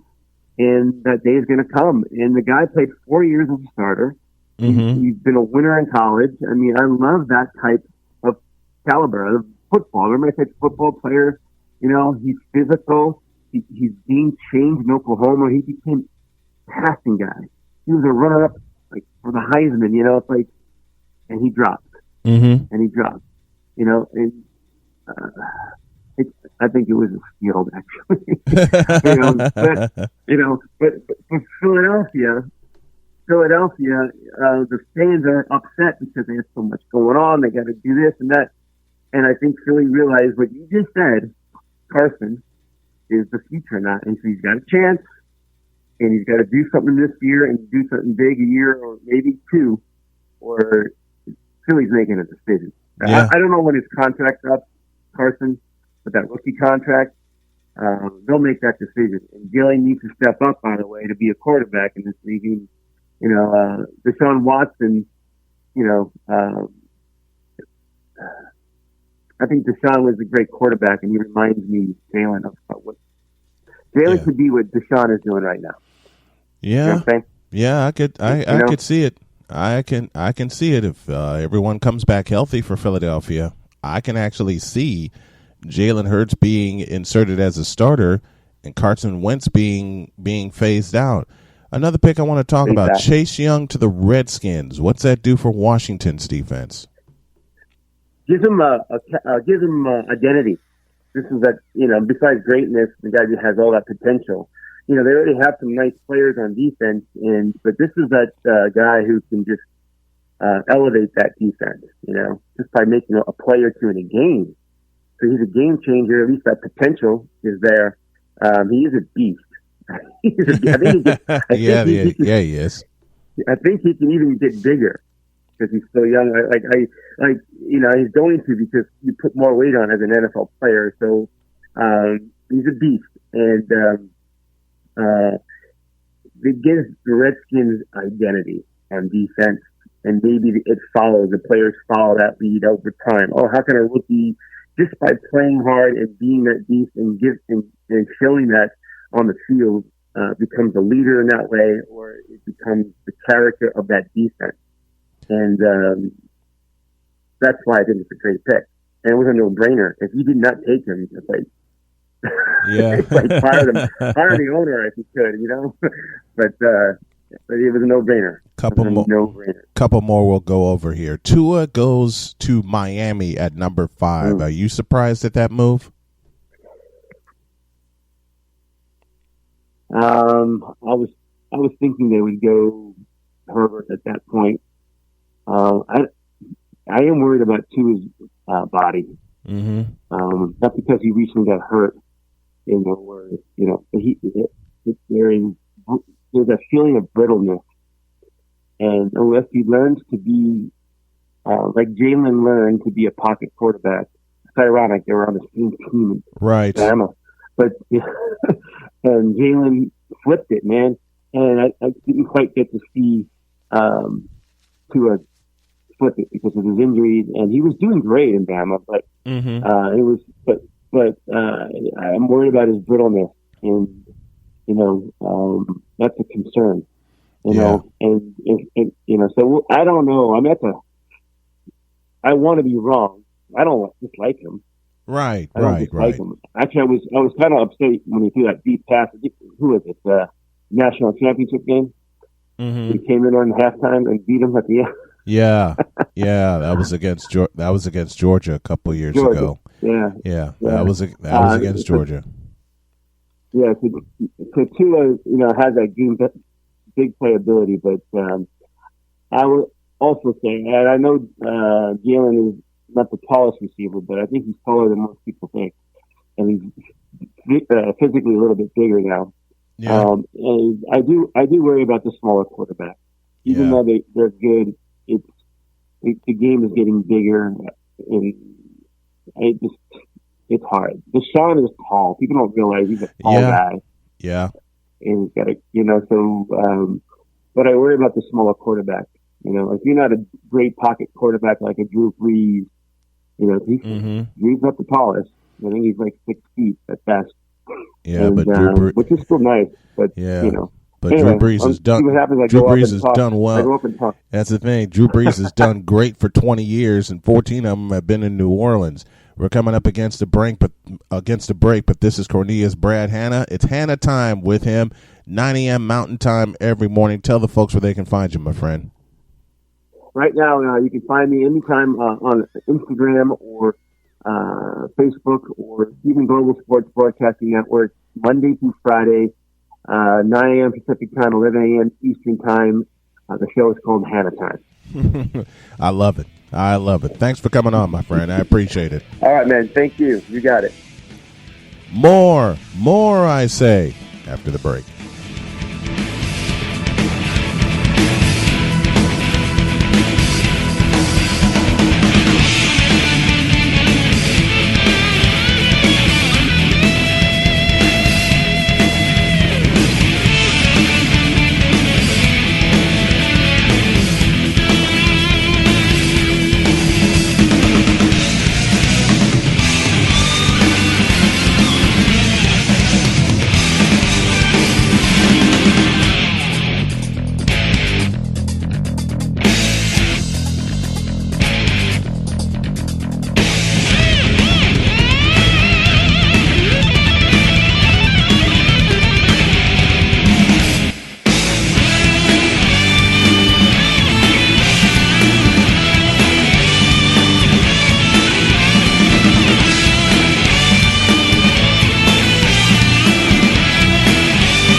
Snowman in the Morning. Holy on smoke! Where true sports talk lives. I like him. He's silly. We roll on here on the program, and I am excited to welcome one half of the Legacy Maker Sports Show, which is another guilty pleasure of mine. This is Jake Quimby, and he joins me right now. JQ, what's up? How you doing, Snowman? Doing good, doing good. Now, these guys had me on their show to preview the NFC Championship, and I warned them ahead of time that Green Bay was going to get blasted. So I get a little bit of pleasure of saying I was right. Green Bay got blasted. I was just trying to, look out for my brother and I know. My friend and give them a little comfort. But yeah, they got wrecked. Why? And then they draft let's dive right in. And then they draft a quarterback. Why'd the Packers do that? Well, some of the things that you see from Jordan Love, not this previous year, but the year before that, he showed very good signs of, being kind of, I don't want to say Pat Mahomes because some of the angles that he throws at, nobody can do that. But he's got a lot of intangibles that you need for a quarterback, and for him to fall down that far, and with Aaron being 37, why not take a guy, let him set, let him learn? I know Aaron doesn't play well with others, but he got to get over himself and look what's best for the Packers. I love that. Aaron Rodgers is definitely a diva. From what I'm hearing, though, he did reach out to Jordan Love the same way, or not in the same way that Brett Favre didn't reach out to Aaron Rodgers. So there's that.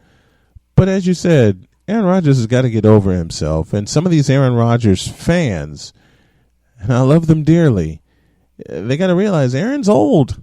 Aaron's 37 now. Right. I'm skeptical because, we traded both of our fourths away, and I was hoping to get like a James Morgan or somebody like that to put behind Tom Brady, because I don't like Tom Brady. I don't like Gronk, but I like winning because I haven't done much of that in the last 12 plus years. But I want somebody to learn from them.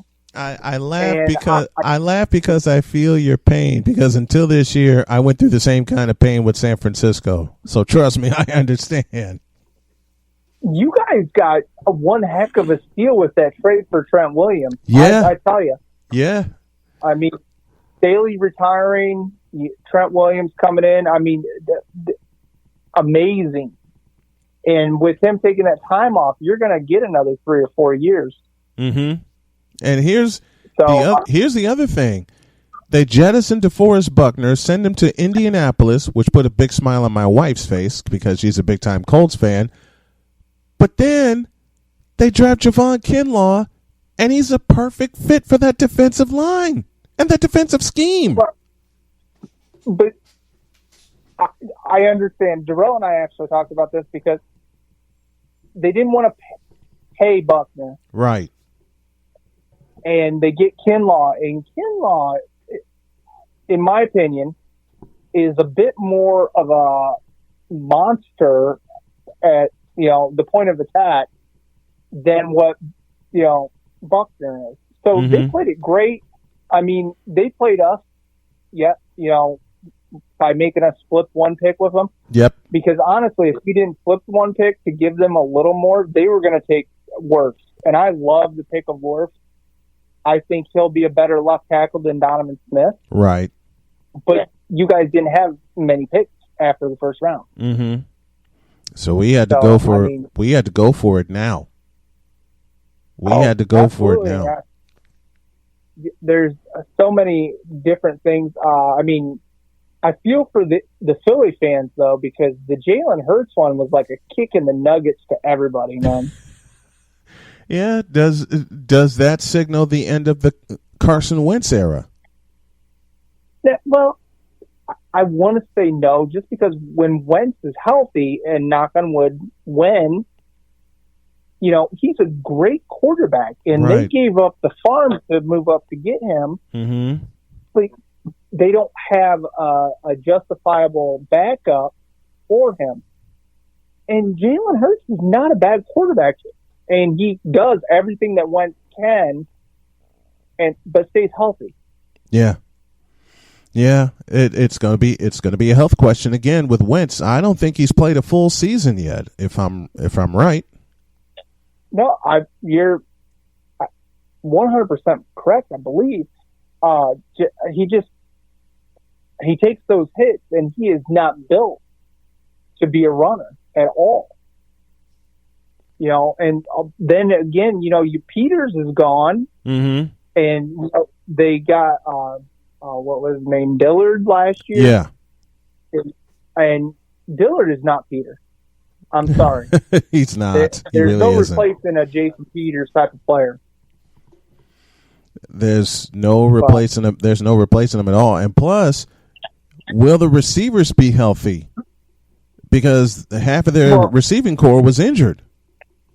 Well, yeah. But Jefferson had Liz Frank, and then you had or Jeffries. I'm sorry. Jackson's always broken because he's old now. Yeah. JJ Whiteside, I can never say his name. He never got a chance to get on the field. So it just, this is there's still so much talent at wide receiver. They need to take like 6 more, I guess. Yeah. Yeah. What do you think of the Cowboys drafting CeeDee Lamb to pair him opposite Amari Cooper? I actually said this earlier to a Cowboys fan I know. I'm impressed with their draft so far. I've gotten really nothing negative to say about it. Mm-hmm. That CD falls to them, and then you got Cooper and then Gallup. Yeah, he was no slump monster. So I love it. Absolutely love what they've done. And it hurts me because I hate the Cowboys. Just out of pure, because everybody loves them. I can't stand the Cowboys, but they've done great. Yeah, they have.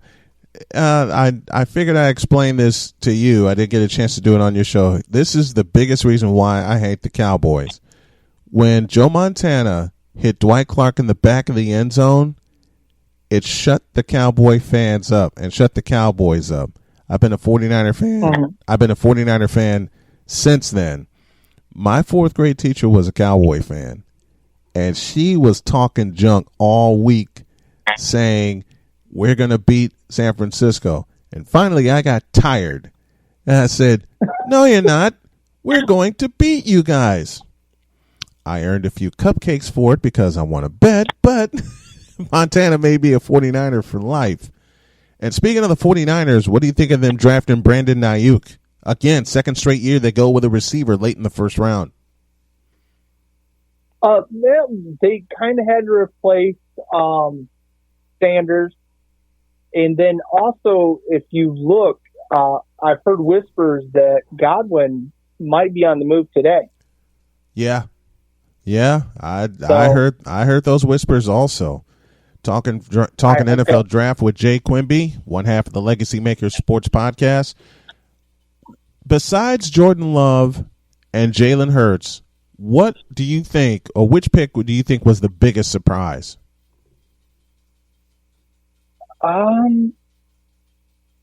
Biggest surprise so far.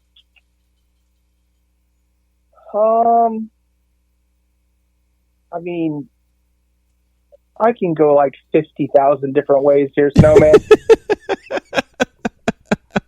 I mean, it's okay. Biggest surprise, which everybody called it, but I don't like, and everybody's grading it and saying it's great. I like this player's character, his fire, but Tua, I don't like Tua going that high to them. Tua's got way too many health issues. Yep. I think we're going to see Carson Wentz all over again because he likes to run. Yep. Just, you go back and you can, 3 different leg injuries that I can think of off the top of my head. Mm-hmm. I don't like that pick for Miami to start building on. I thought they would go offensive line to protect the quarterback. Oh, I agree 100% with you. I thought they would go the same way. They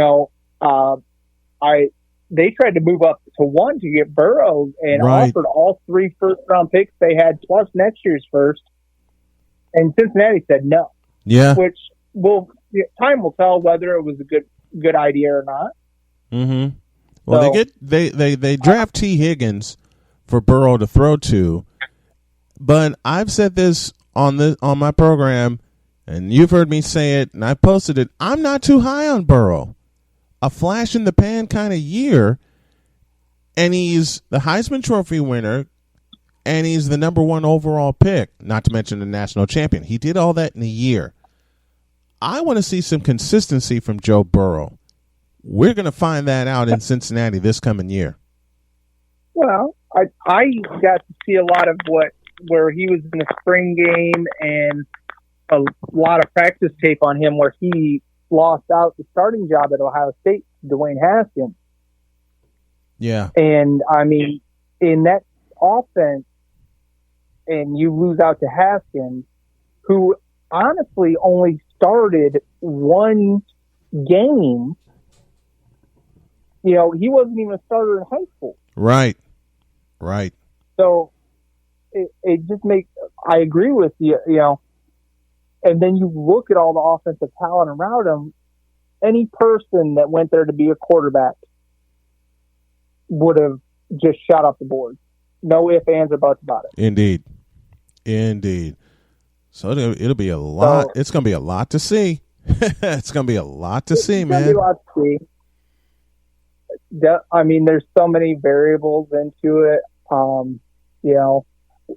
Like the Browns pick, they got another LSU stud, yep, air quote, in the second round, and Grant DePitt.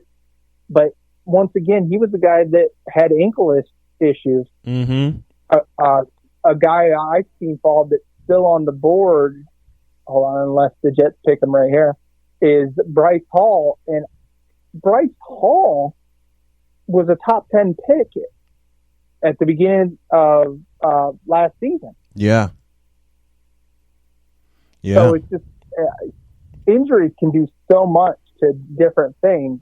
Mm-hmm. I think Burrow will put butts in the stands for Cincinnati. Change a little bit. But if you don't have a complete offense, and I love T. Higgins going to Cincinnati, you can put all the butts in the stands that you want. If you ain't putting wins on the board, they're going to disappear again. I completely agree with you. And that defense is older than you and I combined. So, they got a lot of the guys from Minnesota. Yep. Brought them in secondary wise from the free agency.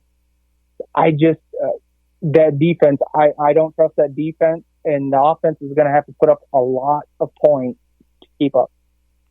Yeah, that's about the size of it. I'm going to have this man back on later on this week to wrap up the entire draft, and we're going to start going team by team, and I'm going to do that with a lot of my guests coming up here in the future. This man is Jay Quimby, one half of the Legacy Makers Sports Podcast. It's a very guilty pleasure of mine. It's a wonderful show. I invite you guys to go check it out. JQ, a pleasure, my man. I look forward to having you on a lot more. I appreciate it, sir. Thank you. Have a blessed day. More, I say, after this.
I can't do it. We'll do it live. Okay.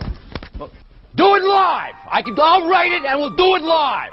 Time to rise and grind. Are you kidding me? Holy un smoke! And let's get this banter going. It's bacon! This is Snowman in the Morning. Does anybody else feel like a fried egg? And it begins now. I want you to get up now. I want all of you to get up out of your chairs.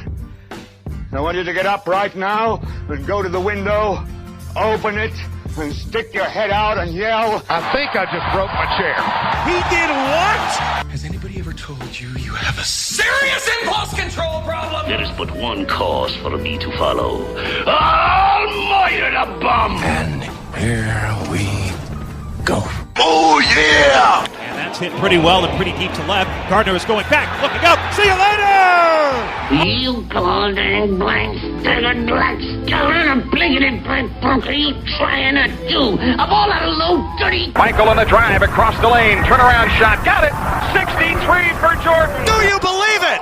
Murphy picked it out of midair to Amani. Set him up. Roenick. Horseland!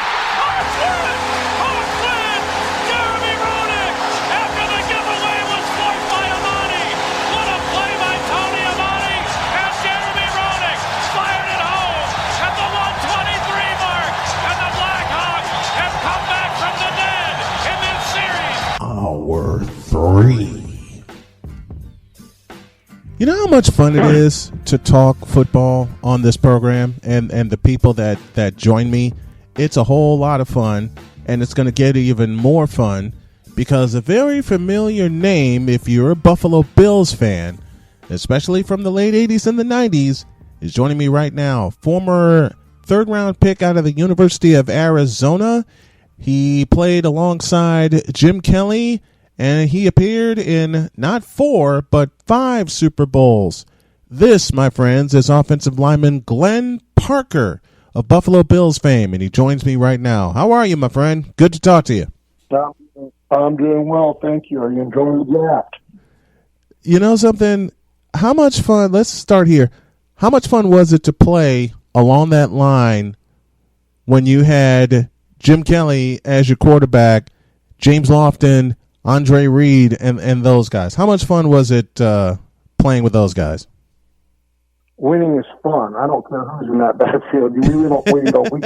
You win games, you're having a good time. And, that group of guys was kind of special, the way it was built and it was put together. And I was the young guy who came in 90, and they had a pretty old, established line at that point with Jimmy Richard and Ken Hall and Howard Ballard and Davis and Wolford, and I just kind of, and Jim Richard, I think I might have said him, but I'll tell you what, older guys, and I was the young buck who came in, and I got to go to 4 straight Super Bowls with that group. That had to be fun, playing with those guys, going to 4 straight Super Bowls. You had your challenges in the AFC Championship games, playing the Raiders, blowing them out, and then a struggle against the Denver Broncos in your second one. The one I liked the most out of the 4 that you guys won, the one where you had to go on the road to Miami. Miami was the higher seed, and, whispers started saying this could be the end of the Buffalo run, but you go down to Miami and you hand it to them. Yeah, I remember that really well. There had been some injuries during the year. We lost a couple games. We're finally getting healthy. And we won the wild card game. I think it was in Pittsburgh. Oh, no, I'm sorry. We beat Pittsburgh in Pittsburgh to get down there. We beat, of course, the crazy wild card game against Houston that year. And then had to beat Pittsburgh in Pittsburgh, which was an incredible game. And then to get down to Miami, they were saying, we finally got Buffalo. We're finally at home, because they used to cry about being up in the snow in the winter. Right. To get down there, it's about 75 degrees, your perfect Miami day. And we ran the ball well, but we ran a slip screen to Thurman, both sides, left and right. It was just called Rip and Liz, and we must have run that thing 25 times. And they couldn't stop it. They couldn't get after us with it. And, because of their pass rush, knowing that we were going to go a lot of empty sets or some 10 or 11, it was kind of one of those things. They had pinned their ears back. They had to drop deep enough to handle the speed of Lofton and Reed and all of our wide receivers. But what they weren't expecting was Thurman to slip out get a ball and have 3 offensive linemen in front of them against their backers who are dropped 20 yards away. So they didn't have an answer, and when they finally answered, of course, we had an answer. Between Ted Marchibota and Brezhnehan and the brain trust there, they had come up with a great game plan. And of all those championship games, that one to me was really special just because the hatred of the Miami fans towards us and vice versa, the hatred of the Pittsburgh fans towards us and vice versa. And being able to put so many rumors to rest because they finally got those games at home against us, didn't have to come to Buffalo. Yeah, and a lot of teams didn't want to come to Buffalo. Let's go back to that wild card game. Down 35 to 3. And I remember watching this game, and you guys just had an attitude that you wouldn't give up. There were a lot of people that day that wrote you guys off, especially after starting the second half with an interception. You were minus Jim Kelly. Frank Wright came in and led the charge, and y'all just wouldn't give up that day. You embodied the spirit of what the Buffalo Bills were all about at that time. Well, I think first off, you have a lot of pride because you won a lot of games by that point. But then secondly, we had been imbued with that sense of just do your job. Just do your job one play at a time. And we said that at half, do your job one play at a time. Of course, we have the pick on the far side. Matter of fact, if you watch that film sometime, you'll notice I'm the last guy with a shot at him. Yeah. I dive. I hit my solar plexus right on the ground. I am completely out of breath. A college teammate of mine comes up. This is just not your day, Park. He's one of the starting corners. Yeah. And I got to walk back to the sideline. I can't catch my breath. The next thing you know, we're back out on the field. And it's like, oh, my God, this is a long second half. But just do your job one play at a time. And just, all you can do is go back to basics at that point. And credit, Frank Wright, credit the coaching staff, understanding what we had, what we were doing, and coming up with some answers. And, it was one of those things. There's a whole lot of people in Buffalo that say they were there that day, and there were not many people up in the stands when we were down 35 to 3. So there's a whole lot of people that have lied about that over the years. Yeah, and that was when it was called Rich Stadium at the time. And, just seeing that game, the wild comeback, 3 big 4th down conversions, 2 of them turned into touchdowns, and it was just a wild day and a wild ride down to Miami. You win the AFC Championship, you get to the Rose Bowl, and you face the Cowboys. And this is where my fandom is going to come in. I was really hoping my 49ers would see you guys in the Rose Bowl in Pasadena, but the Cowboys went to San Francisco and played a perfect game, and then you guys had to see them in Pasadena. Well, yeah, they were a supremely talented team, and it doesn't help. I think we had 6 turnovers, or 7, and all 7 resulted in points. So, as a matter of fact, I might be mistaken, but I think if you look at the line, we actually might have outgained them in yards, right, and time of possession. But you're behind the 8 ball the entire time by having turnovers that go for points. Mm-hmm. That's one of the biggest things that can happen in a Super Bowl. Lord knows I've seen it. I know you've seen it. But playing under Coach Marv Levy, what was that? What was that like, playing under such a legendary coach? Well, I think the thing with Marv that knows he's a great coach. Everyone knows he's incredibly smart. He told stories and sang songs and kind of came off as a little hokey to some. But what he did well was he communicated with everybody with a single sentence. So he could use a sentence in a meeting or in talking about or giving us a story that the smartest guy in the room understood it at one level, and the dumbest guy in the room got it still. They still got it, and the point was made. And that's an incredible gift that Marv had. And I never forget some of the stories he told. Just lessons from history of how to conduct ourselves and where we were going. And it was he's one of those guys. What I loved about him is he didn't get in your way. When I say that, he was very open and honest with the media and with the fans. Like, when they asked him why he didn't say things to this coaching group or that part of the team, he's like, I hire my coaches, I delegate authority to them. They're the best guys to be the coaches in that situation, not me. And that's the way it should be. You're a CEO. You're not a hands-on guy anymore when you're head coach. Yeah. And I loved watching that team. You were drafted in the 3rd round out of Arizona with the NFL draft going on. What was that day like when you heard your name called and you were headed to Buffalo? Well, remember this. Anybody other than the very first pick in the draft is upset that they didn't go higher. Right. So, that's the way it is for all of us. And I had been told, at that time you couldn't go out early or any of that. I mean, the way it is today, you couldn't get guidance. I had basically been told you're a late first, early second guy, and you're going to be probably the 4th tackle taken, stuff like that. Well, along comes a huge group of juniors that come out, and all of a sudden I drop to the 3rd round. I'm the 5th tackle taken. And believe it or not, in today's world, generally the 5th offensive tackle taken in the late first round. So I was a little bit, but that doesn't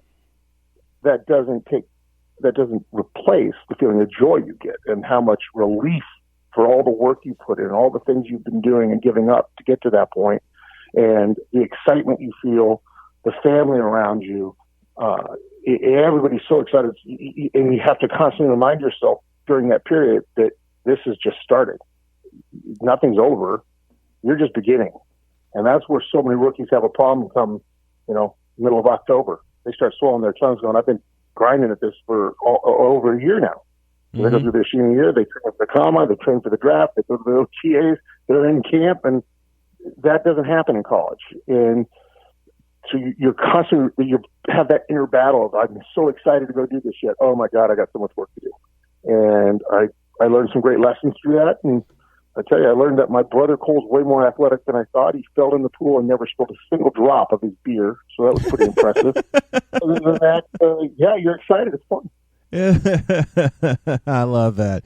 It is fun watching these guys get drafted, seeing their reactions when they go. And what's really fun is seeing them go to their favorite teams. And you say when you were drafted out of Arizona, you said earlier in our conversation, you were the young buck coming in. Their line, the Buffalo line, was already established, and you named some of the great players they had along that line, including Howard Ballard, Jim Richer, Will Wolford, and those guys. What was one of the first lessons that they taught you when you came into the Bills camp in 1990? Well, I think do your job, work, hone your craft, learn how to watch film. All the things you think you know as a senior coming out, you really don't have a clue because you don't have time in college. In college, you have a couple hours here, an hour there, where you're going to watch some film. And in the NFL, you meet as a team. You meet as an offense. As an offense, you meet for special teams. You meet as an offensive line, and the entire time you're watching film, and you're listening to opinions, and you're finding different angles of how to watch film, and you try to glean from one person to the next or some coach what it is that they're seeing and how can I see that, and then you end up developing your own method and what works for you and how you do it. And that's kind of I learned a lot that first year. I got much better by my 3rd, but I'll tell you, as I got older, by the end of my career, when I was at the age when some of those guys were, I truly understood watching film and how to do it and what it was I was looking for and why I was looking for those things. So, and that's one of those things that's immeasurable when you come in as a rookie, because remember, you're coming in to take somebody's job, and they don't have to treat you well. And generally, I always tell any kid that I mentor or get ready, do not become friends with the veterans.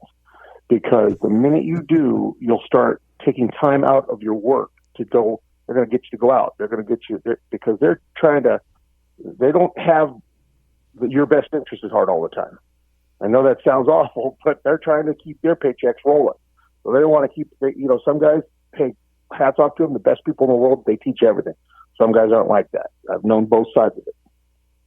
Yeah.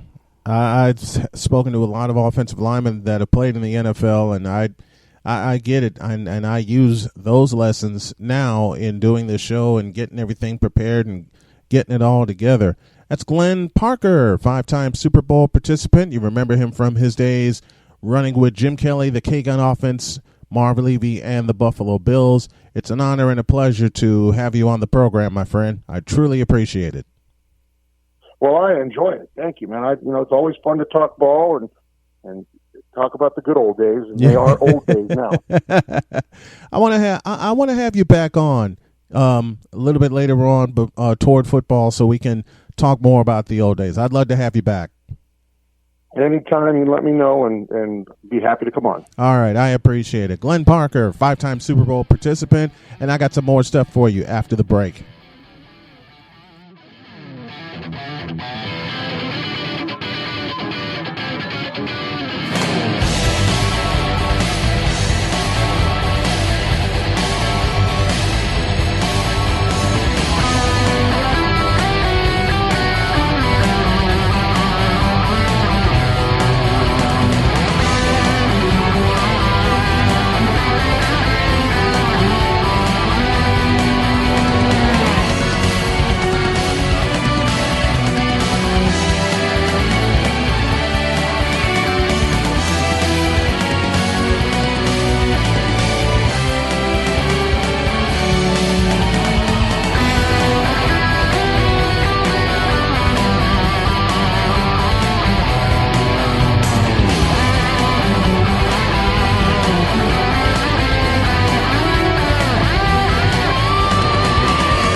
This is Snowman in the Morning, where true sports talk lives. He did what?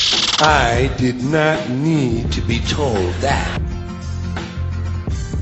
Rolling right along here on the program, and I want to bring back an old friend who I haven't had on in a while, Mr. Perry Miles. Mr. Miles, how are you? I'm doing okay. How are you? Still dealing with this quarantine, man. I don't like it anymore. I don't know anyone that really likes the quarantine. I mean, people are out of work. Broadcasters don't have the same kind of jobs. People on the broadcasts are falling ill. Just heard of a few entertainers that passed away. But all in all, I mean, virtual businesses are doing a lot better than ones that did these kinds of services in person. Yeah. Which is something to be expected. Yeah, something to be expected. Yeah, totally to be expected. You had a few notes that you wanted to talk about. What you got on your mind? So, when I look at this, I always think of something as glass half full. Yeah. And two of the more pressing stories in sports that actually were sports stories I feel like Tom Brady's committed more crimes this week than he ever did in New England in his 20 years. Whether they were accidental or on purpose. And think about it. First, he goes into a Tampa park and gets told that he can't go in there by a city employee, and on the call with Mayor Cantor of Tampa and Mayor Christman of St. Petersburg, they talk about that story, and all of a sudden, they said, oh, it was Mr. Tom Brady, and Christman's like, oh, my gosh. And it was unbelievable. And then a couple of days later, because Brady will never quit trying to do the best that he can for his football team, goes into the wrong house in Tampa, and apparently all the houses in Davis Islands look relatively similar, except for the one that he's staying at, which is the proud owner of Mr. Derek Jeter over there. Yeah, but it's so weird. And then of course Rob Gronkowski coming down here, and quite a few people who are Patriots fans, ex-girlfriends who are Patriots fans, and employees who are ex-Patriots fans, they're not too happy right now. They basically think that Belichick cost his team any chance this year of going to a Super Bowl. They felt that Rob Gronkowski last year would have been enough to beat the Titans and eventually beat the Chiefs, which is what their next matchup would have been. So it's crazy. I mean, more crimes committed by Tom Brady in like a week than he ever did in 20 years in New England. It baffles my mind. Perry Miles on the program with me. There are some venues, as I'm looking at your notes here, there are some entertainment venues that are opening back up. Did I read that right?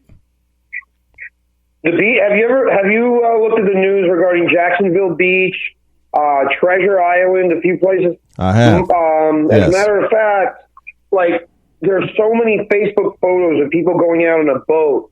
And I'm thinking to myself, I'm like, Florida has not really been a hot spot the way that New York has, or New Jersey, or Atlanta in some cases has been. Yeah. And people are still going out as if everything's back to normal again. And even in Georgia, they opened up, on a limited basis, of course, but they opened up tattoo shops, hair salons, many of the service industries. And I'm thinking to myself, I'm like, do people really want to do this, or are they getting ready for 2 or 3 months down the road so that way other organizations like Tinder or Bumble, or in a more sophisticated case, a JDate or an eHarmony or whatever, can make more business? It baffles my mind that people, in spite of this, would go to these kinds of lengths just to go to a beach. That way. It's one thing if you're exercising, but you could exercise on Pinellas Trail in St. Pete. You could exercise anywhere. You could do like 15, 20, 25 minutes of jumping jacks and would have the same impact as running for 3 miles on the beach. Yeah. Well, they just extended here where I am the stay-at-home moratorium until May 8th. It was set to expire this week, and now they extended it. Have they extended it in your area? They, as far as I know, no. They're looking to open things up. Florida was one of the last states to close things down. And obviously, as you can tell by the Tom Brady news, they kept their word. They treated Tom Brady as if he were a regular person, not the biggest celebrity to come to Tampa Bay in 20 years. And hey, I know you laugh, but it's possibly the greatest thing to keep everyone in check, that even this applies to someone with his kind of standing. Yeah, it does. Equal opportunity. Indeed. Indeed. Perry Miles joining me here on the program. The reopening of some entertainment values, how does that affect sports as we know it right now?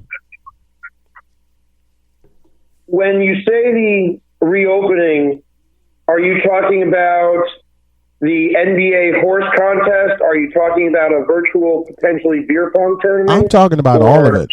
I'm talking about all of it. I had an opportunity to watch the horse matchup between all those celebrities, between the WNBA, NBA, and even some real entertainers. Mm-hmm. Or, you know, just in general entertainers. And it was not exciting. And if the really NBA goes to no fans again, okay, I'm just being honest with you.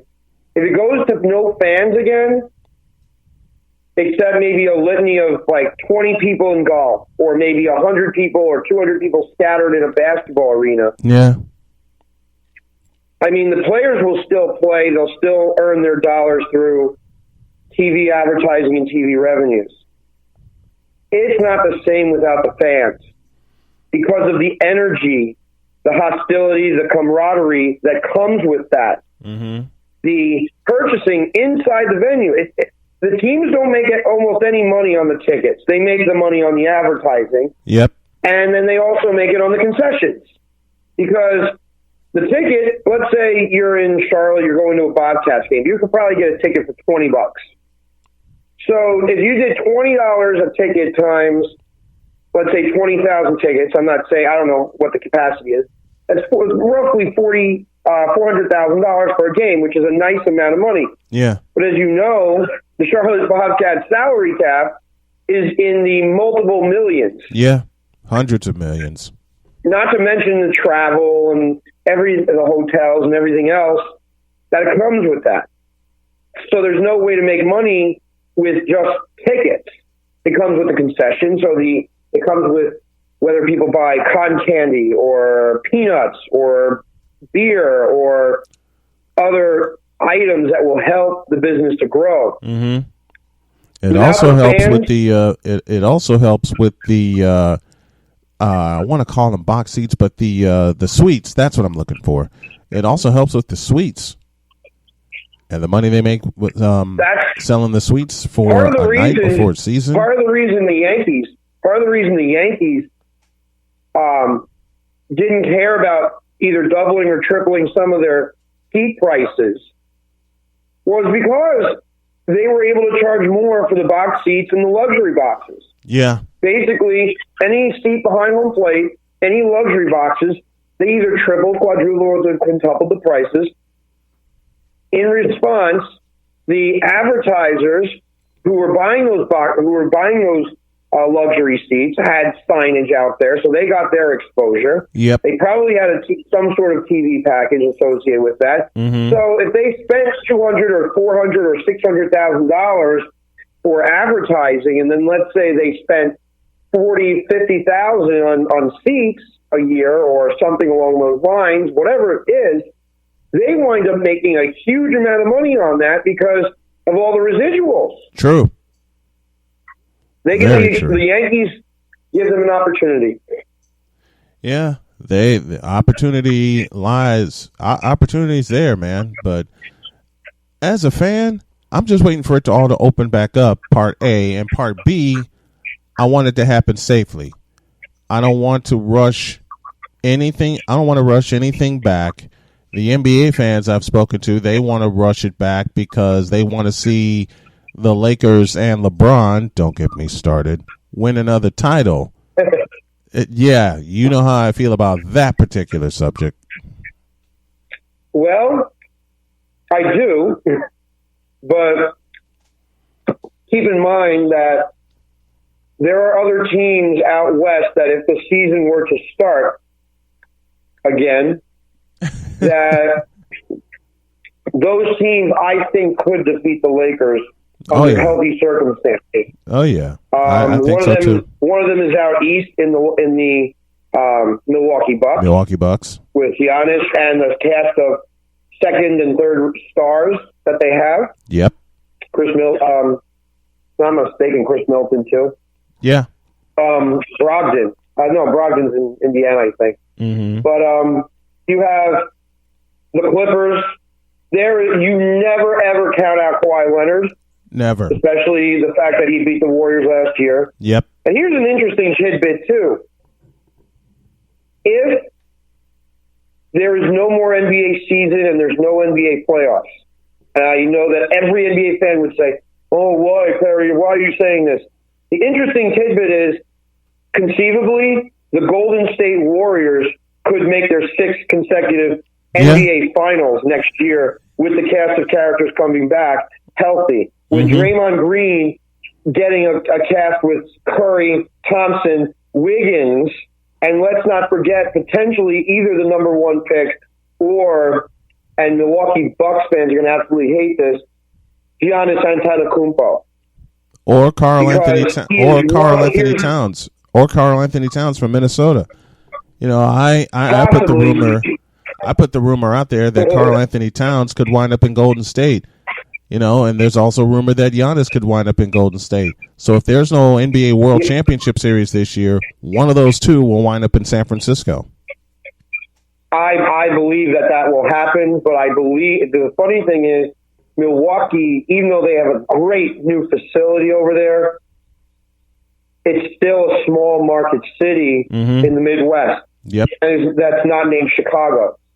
True. And until the smaller markets can equate and provide the kind of lap of luxury that is there, I don't see Giannis returning to Milwaukee once he becomes a free agent, which, by the way, is next year. Mm-hmm. So if there's no championship this year for Milwaukee. Does Milwaukee take a chance, or do they want to get something for it? And the answer is, I think the Warriors, it would behoove them to trade the number 1 pick if they can get a guy like Giannis. I would not trade the number 1 overall pick or the number 2, however that flies, for Karl Anthony Towns. I believe they're very, very different players. Yeah. I think Giannis is the best player in basketball. I believe Karl Anthony Towns is in the top 15.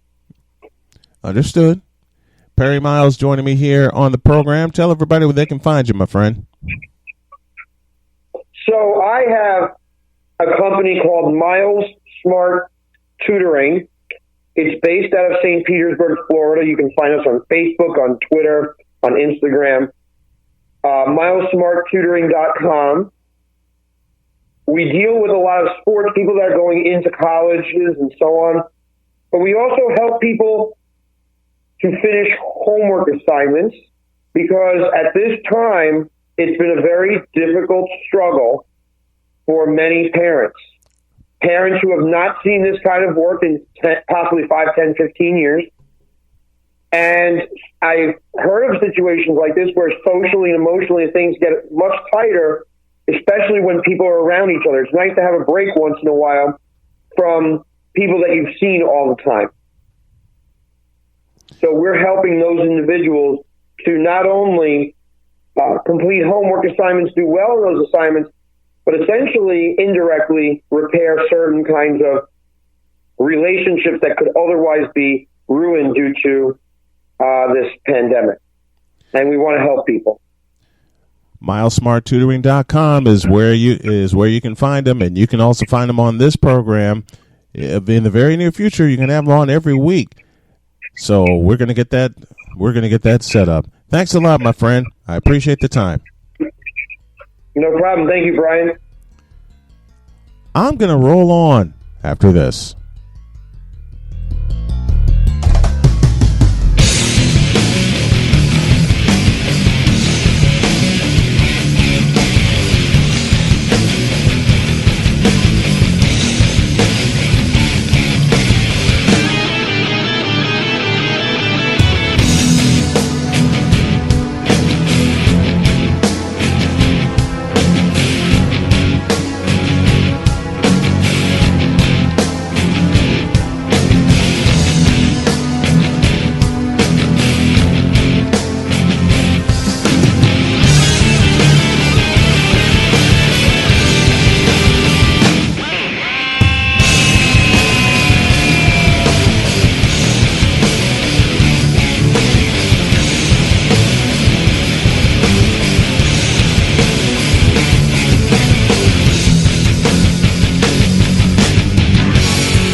Snowman in the Morning, where true sports talk lives. He did what?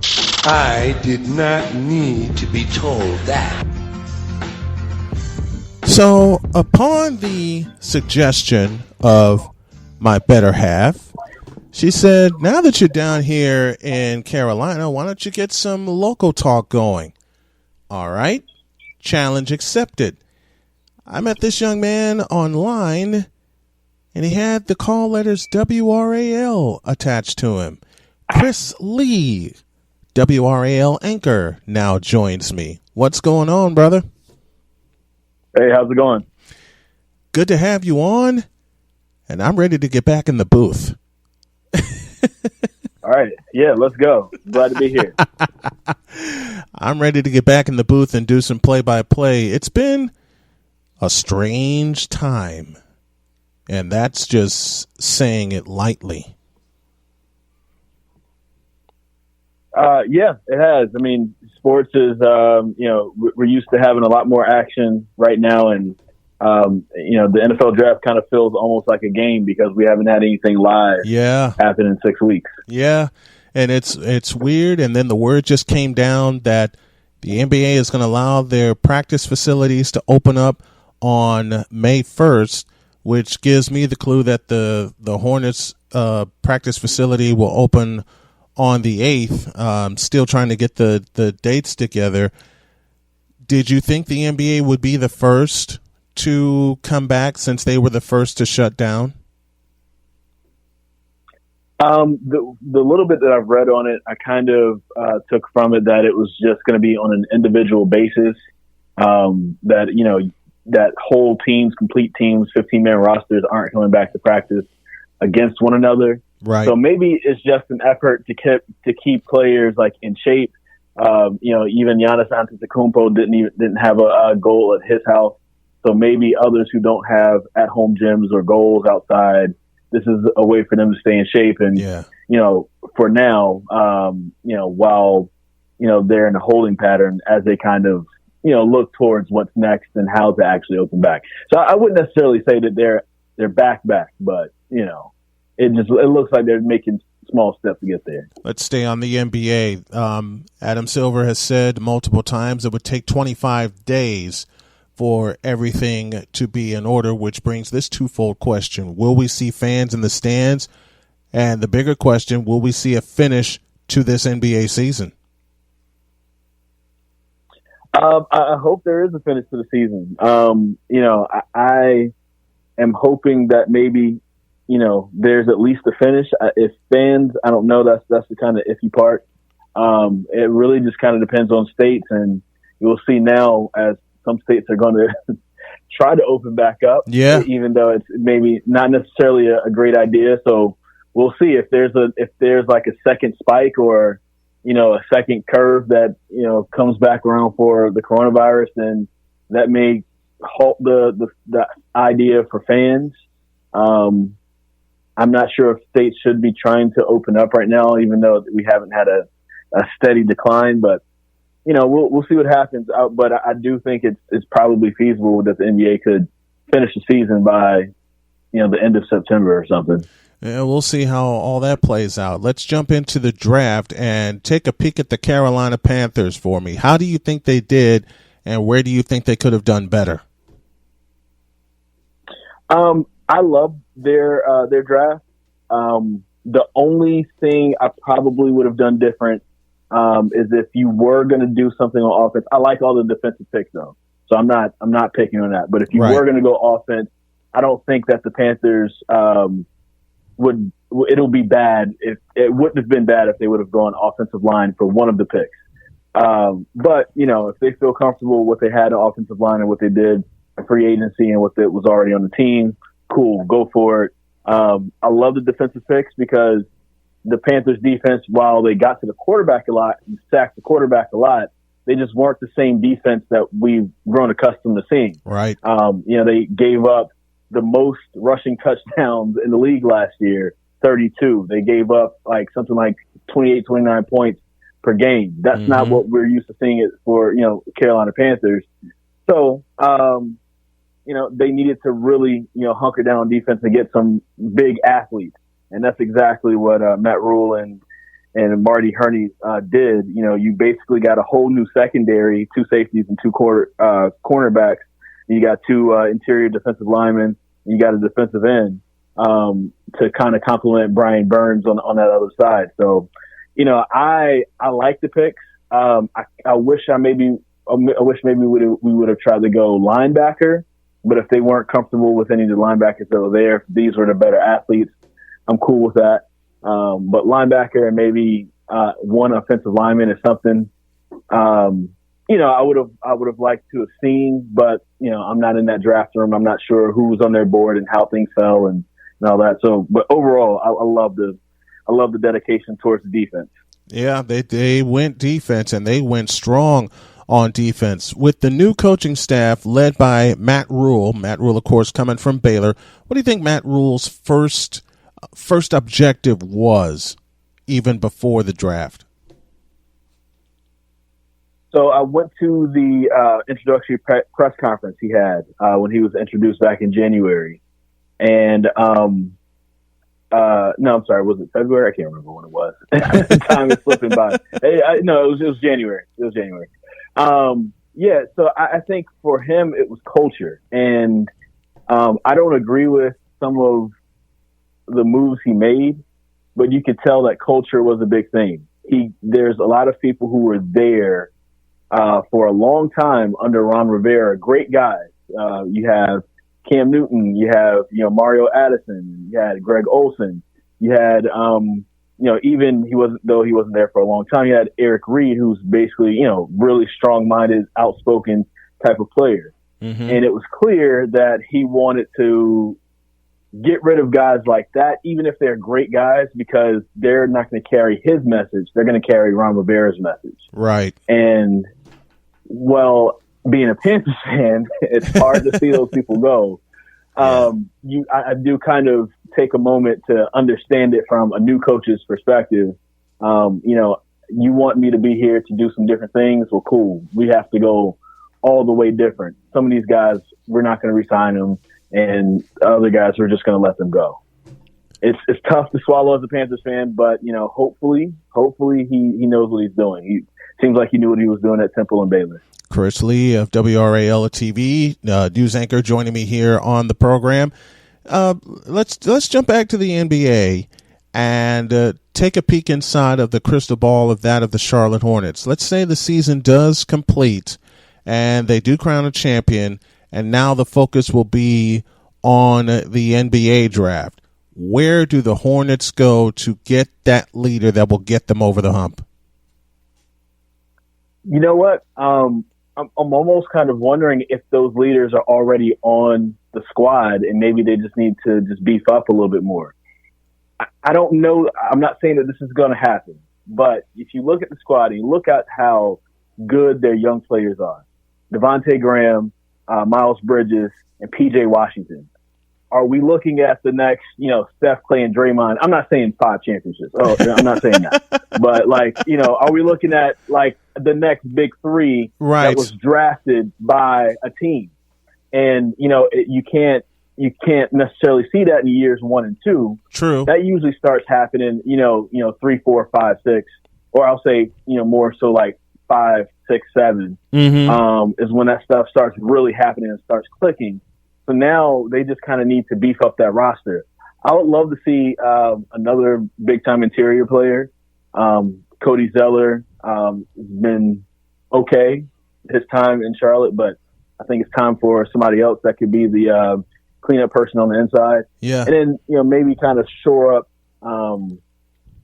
the shooting guard position. I never really thought that I'm having so many names going through my head because of NFL draft, excuse me. Yeah. I'm having a mental blank of names, but the guy that came from Boston, I never thought that he was like the true fix. Terry Rozier. Terry Rozier. Is that the name you're looking for? He wasn't the true fix of, taking over for Kemba Walker. Right. And then you have the surprise of Devontae Graham. So let's put everything into Devontae Graham.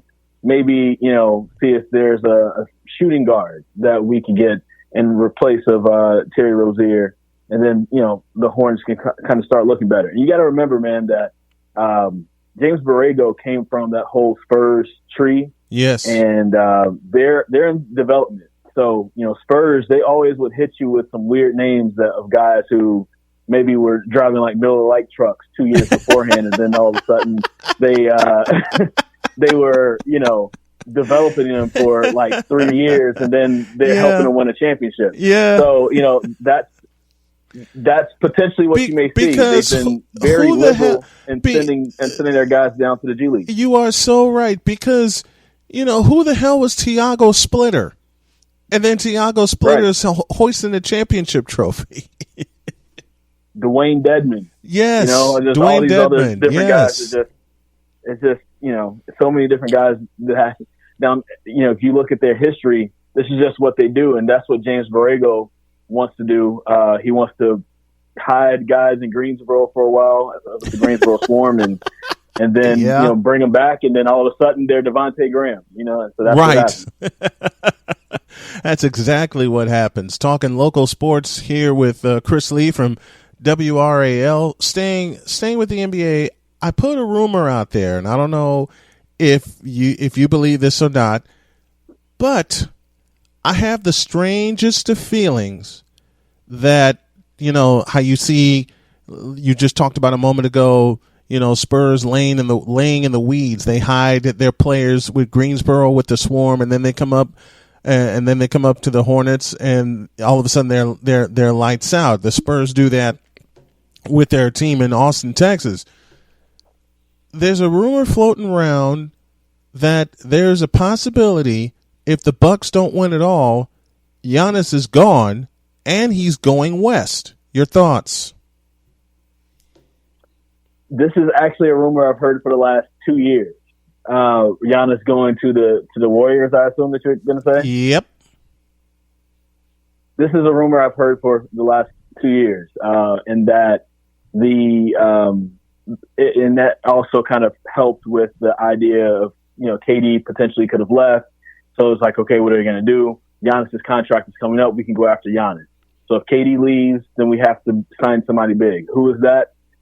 They signed, I'm forgetting another name right there, but this is because I'm in NFL mode right now. But they traded him off to Minnesota. That was D'Angelo. So now you have D'Angelo Russell. D'Angelo Russell, and you have that open spot there, and I could definitely see that happening, and it'll be a good way to kind of usher in a new era. As it's hard to hear this, but as Steph Curry starts getting towards the end of his run as a prime player. Which I guess in the next 4 years. Which is wild because it seems like we've lived in his prime his entire career.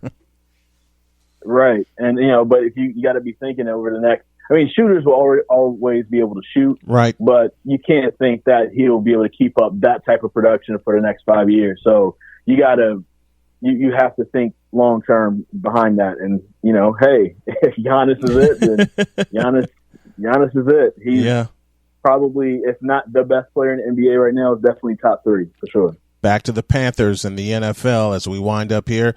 Your thoughts on Christian McCaffrey's contract? They needed to sign him again. I think if they let him go, Panthers fans would have literally rioted and probably would have, burned down Bank of America Stadium. And I may or may not have would have been a part of that. But it was an interesting deal. I was surprised that they gave him that much, but I wasn't surprised at the same time. I was just kind of thinking, the way that players have been kind of treated recently, especially at running back.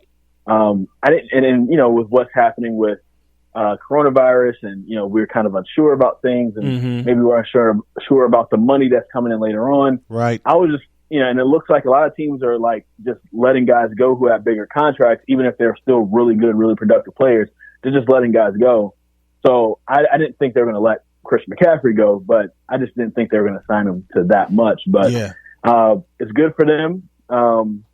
he's a guy that, he's not too outspoken. He's not too entrenched into the Ron Rivera era to where, you can't kind of flip him. And so he's a good guy for Matt Rule to kind of keep around and maybe build his team around. So it's, the Panthers are fine on offense, and through what they've already had along with what they did in the offseason, they signed like 15 million wide receivers, including Robbie Anderson. Their offense is going to be so good. And I think people are overlooking it because of everything else the other teams in the NFC South did. But the offense is going to be so good. And so Christian McCaffrey is going to definitely be a part of that. Is Bridgewater the fix at quarterback with them now letting Cam Newton go? Here's what I think, right? The Panthers offense, of course, has been the best when Cam Newton was healthy. Right. But it was centered around him. I don't think we've seen what guys like DJ Moore, Curtis Samuel, even Ian Thomas can actually do, because it was such a, I guess, zone read RPO type based system with Cam Newton. Now you get those guys and they can actually run routes, and they can, be a part of schemes. And you have Joe Brady. You saw what he did with Joe Burrow the 1 year at LSU. Yeah. And he has familiarity. He has familiarity with, Teddy Bridgewater in his 1 year at New Orleans. And so not necessarily that Teddy Bridgewater is the fix, but, he can come in, be the plug and play guy. That he knows the system. He knows what to do with it. He knows where to place the ball. The other guys that are weapons on the team that haven't had a chance to be effectively used can now maybe break out, and Teddy Bridgewater is not going to hurt you. I don't know if the Panthers need 1 yard. I don't know who they go to at this point. Yeah. You just need 1 yard to win, and they were in that position a bunch of times this season. Right. I don't know. I still don't know who you go to. I don't think Christian McCaffrey is that guy. I don't think Teddy Bridgewater is that guy. But when they've missed, scoring touchdowns in the first, second, and third quarters in the last couple seasons, maybe they're going to score those touchdowns this time because, they have a better scheme, and Teddy Bridgewater is not going to hurt you with a lot of turnovers. So, we'll see what happens. But I think he's a good bridge, no pun intended, between Cam Newton and whoever's going to be next. Yeah. Yeah, it's a bridge, and it's going to be within the next couple of years. I think the Panthers will draft their franchise quarterback. We'll see how that goes. Chris Lee from WRAL joining me, offering his thoughts on the local teams here. It's a pleasure to have you on, and I look forward to having you on more, my friend. Thank you. Just let me know.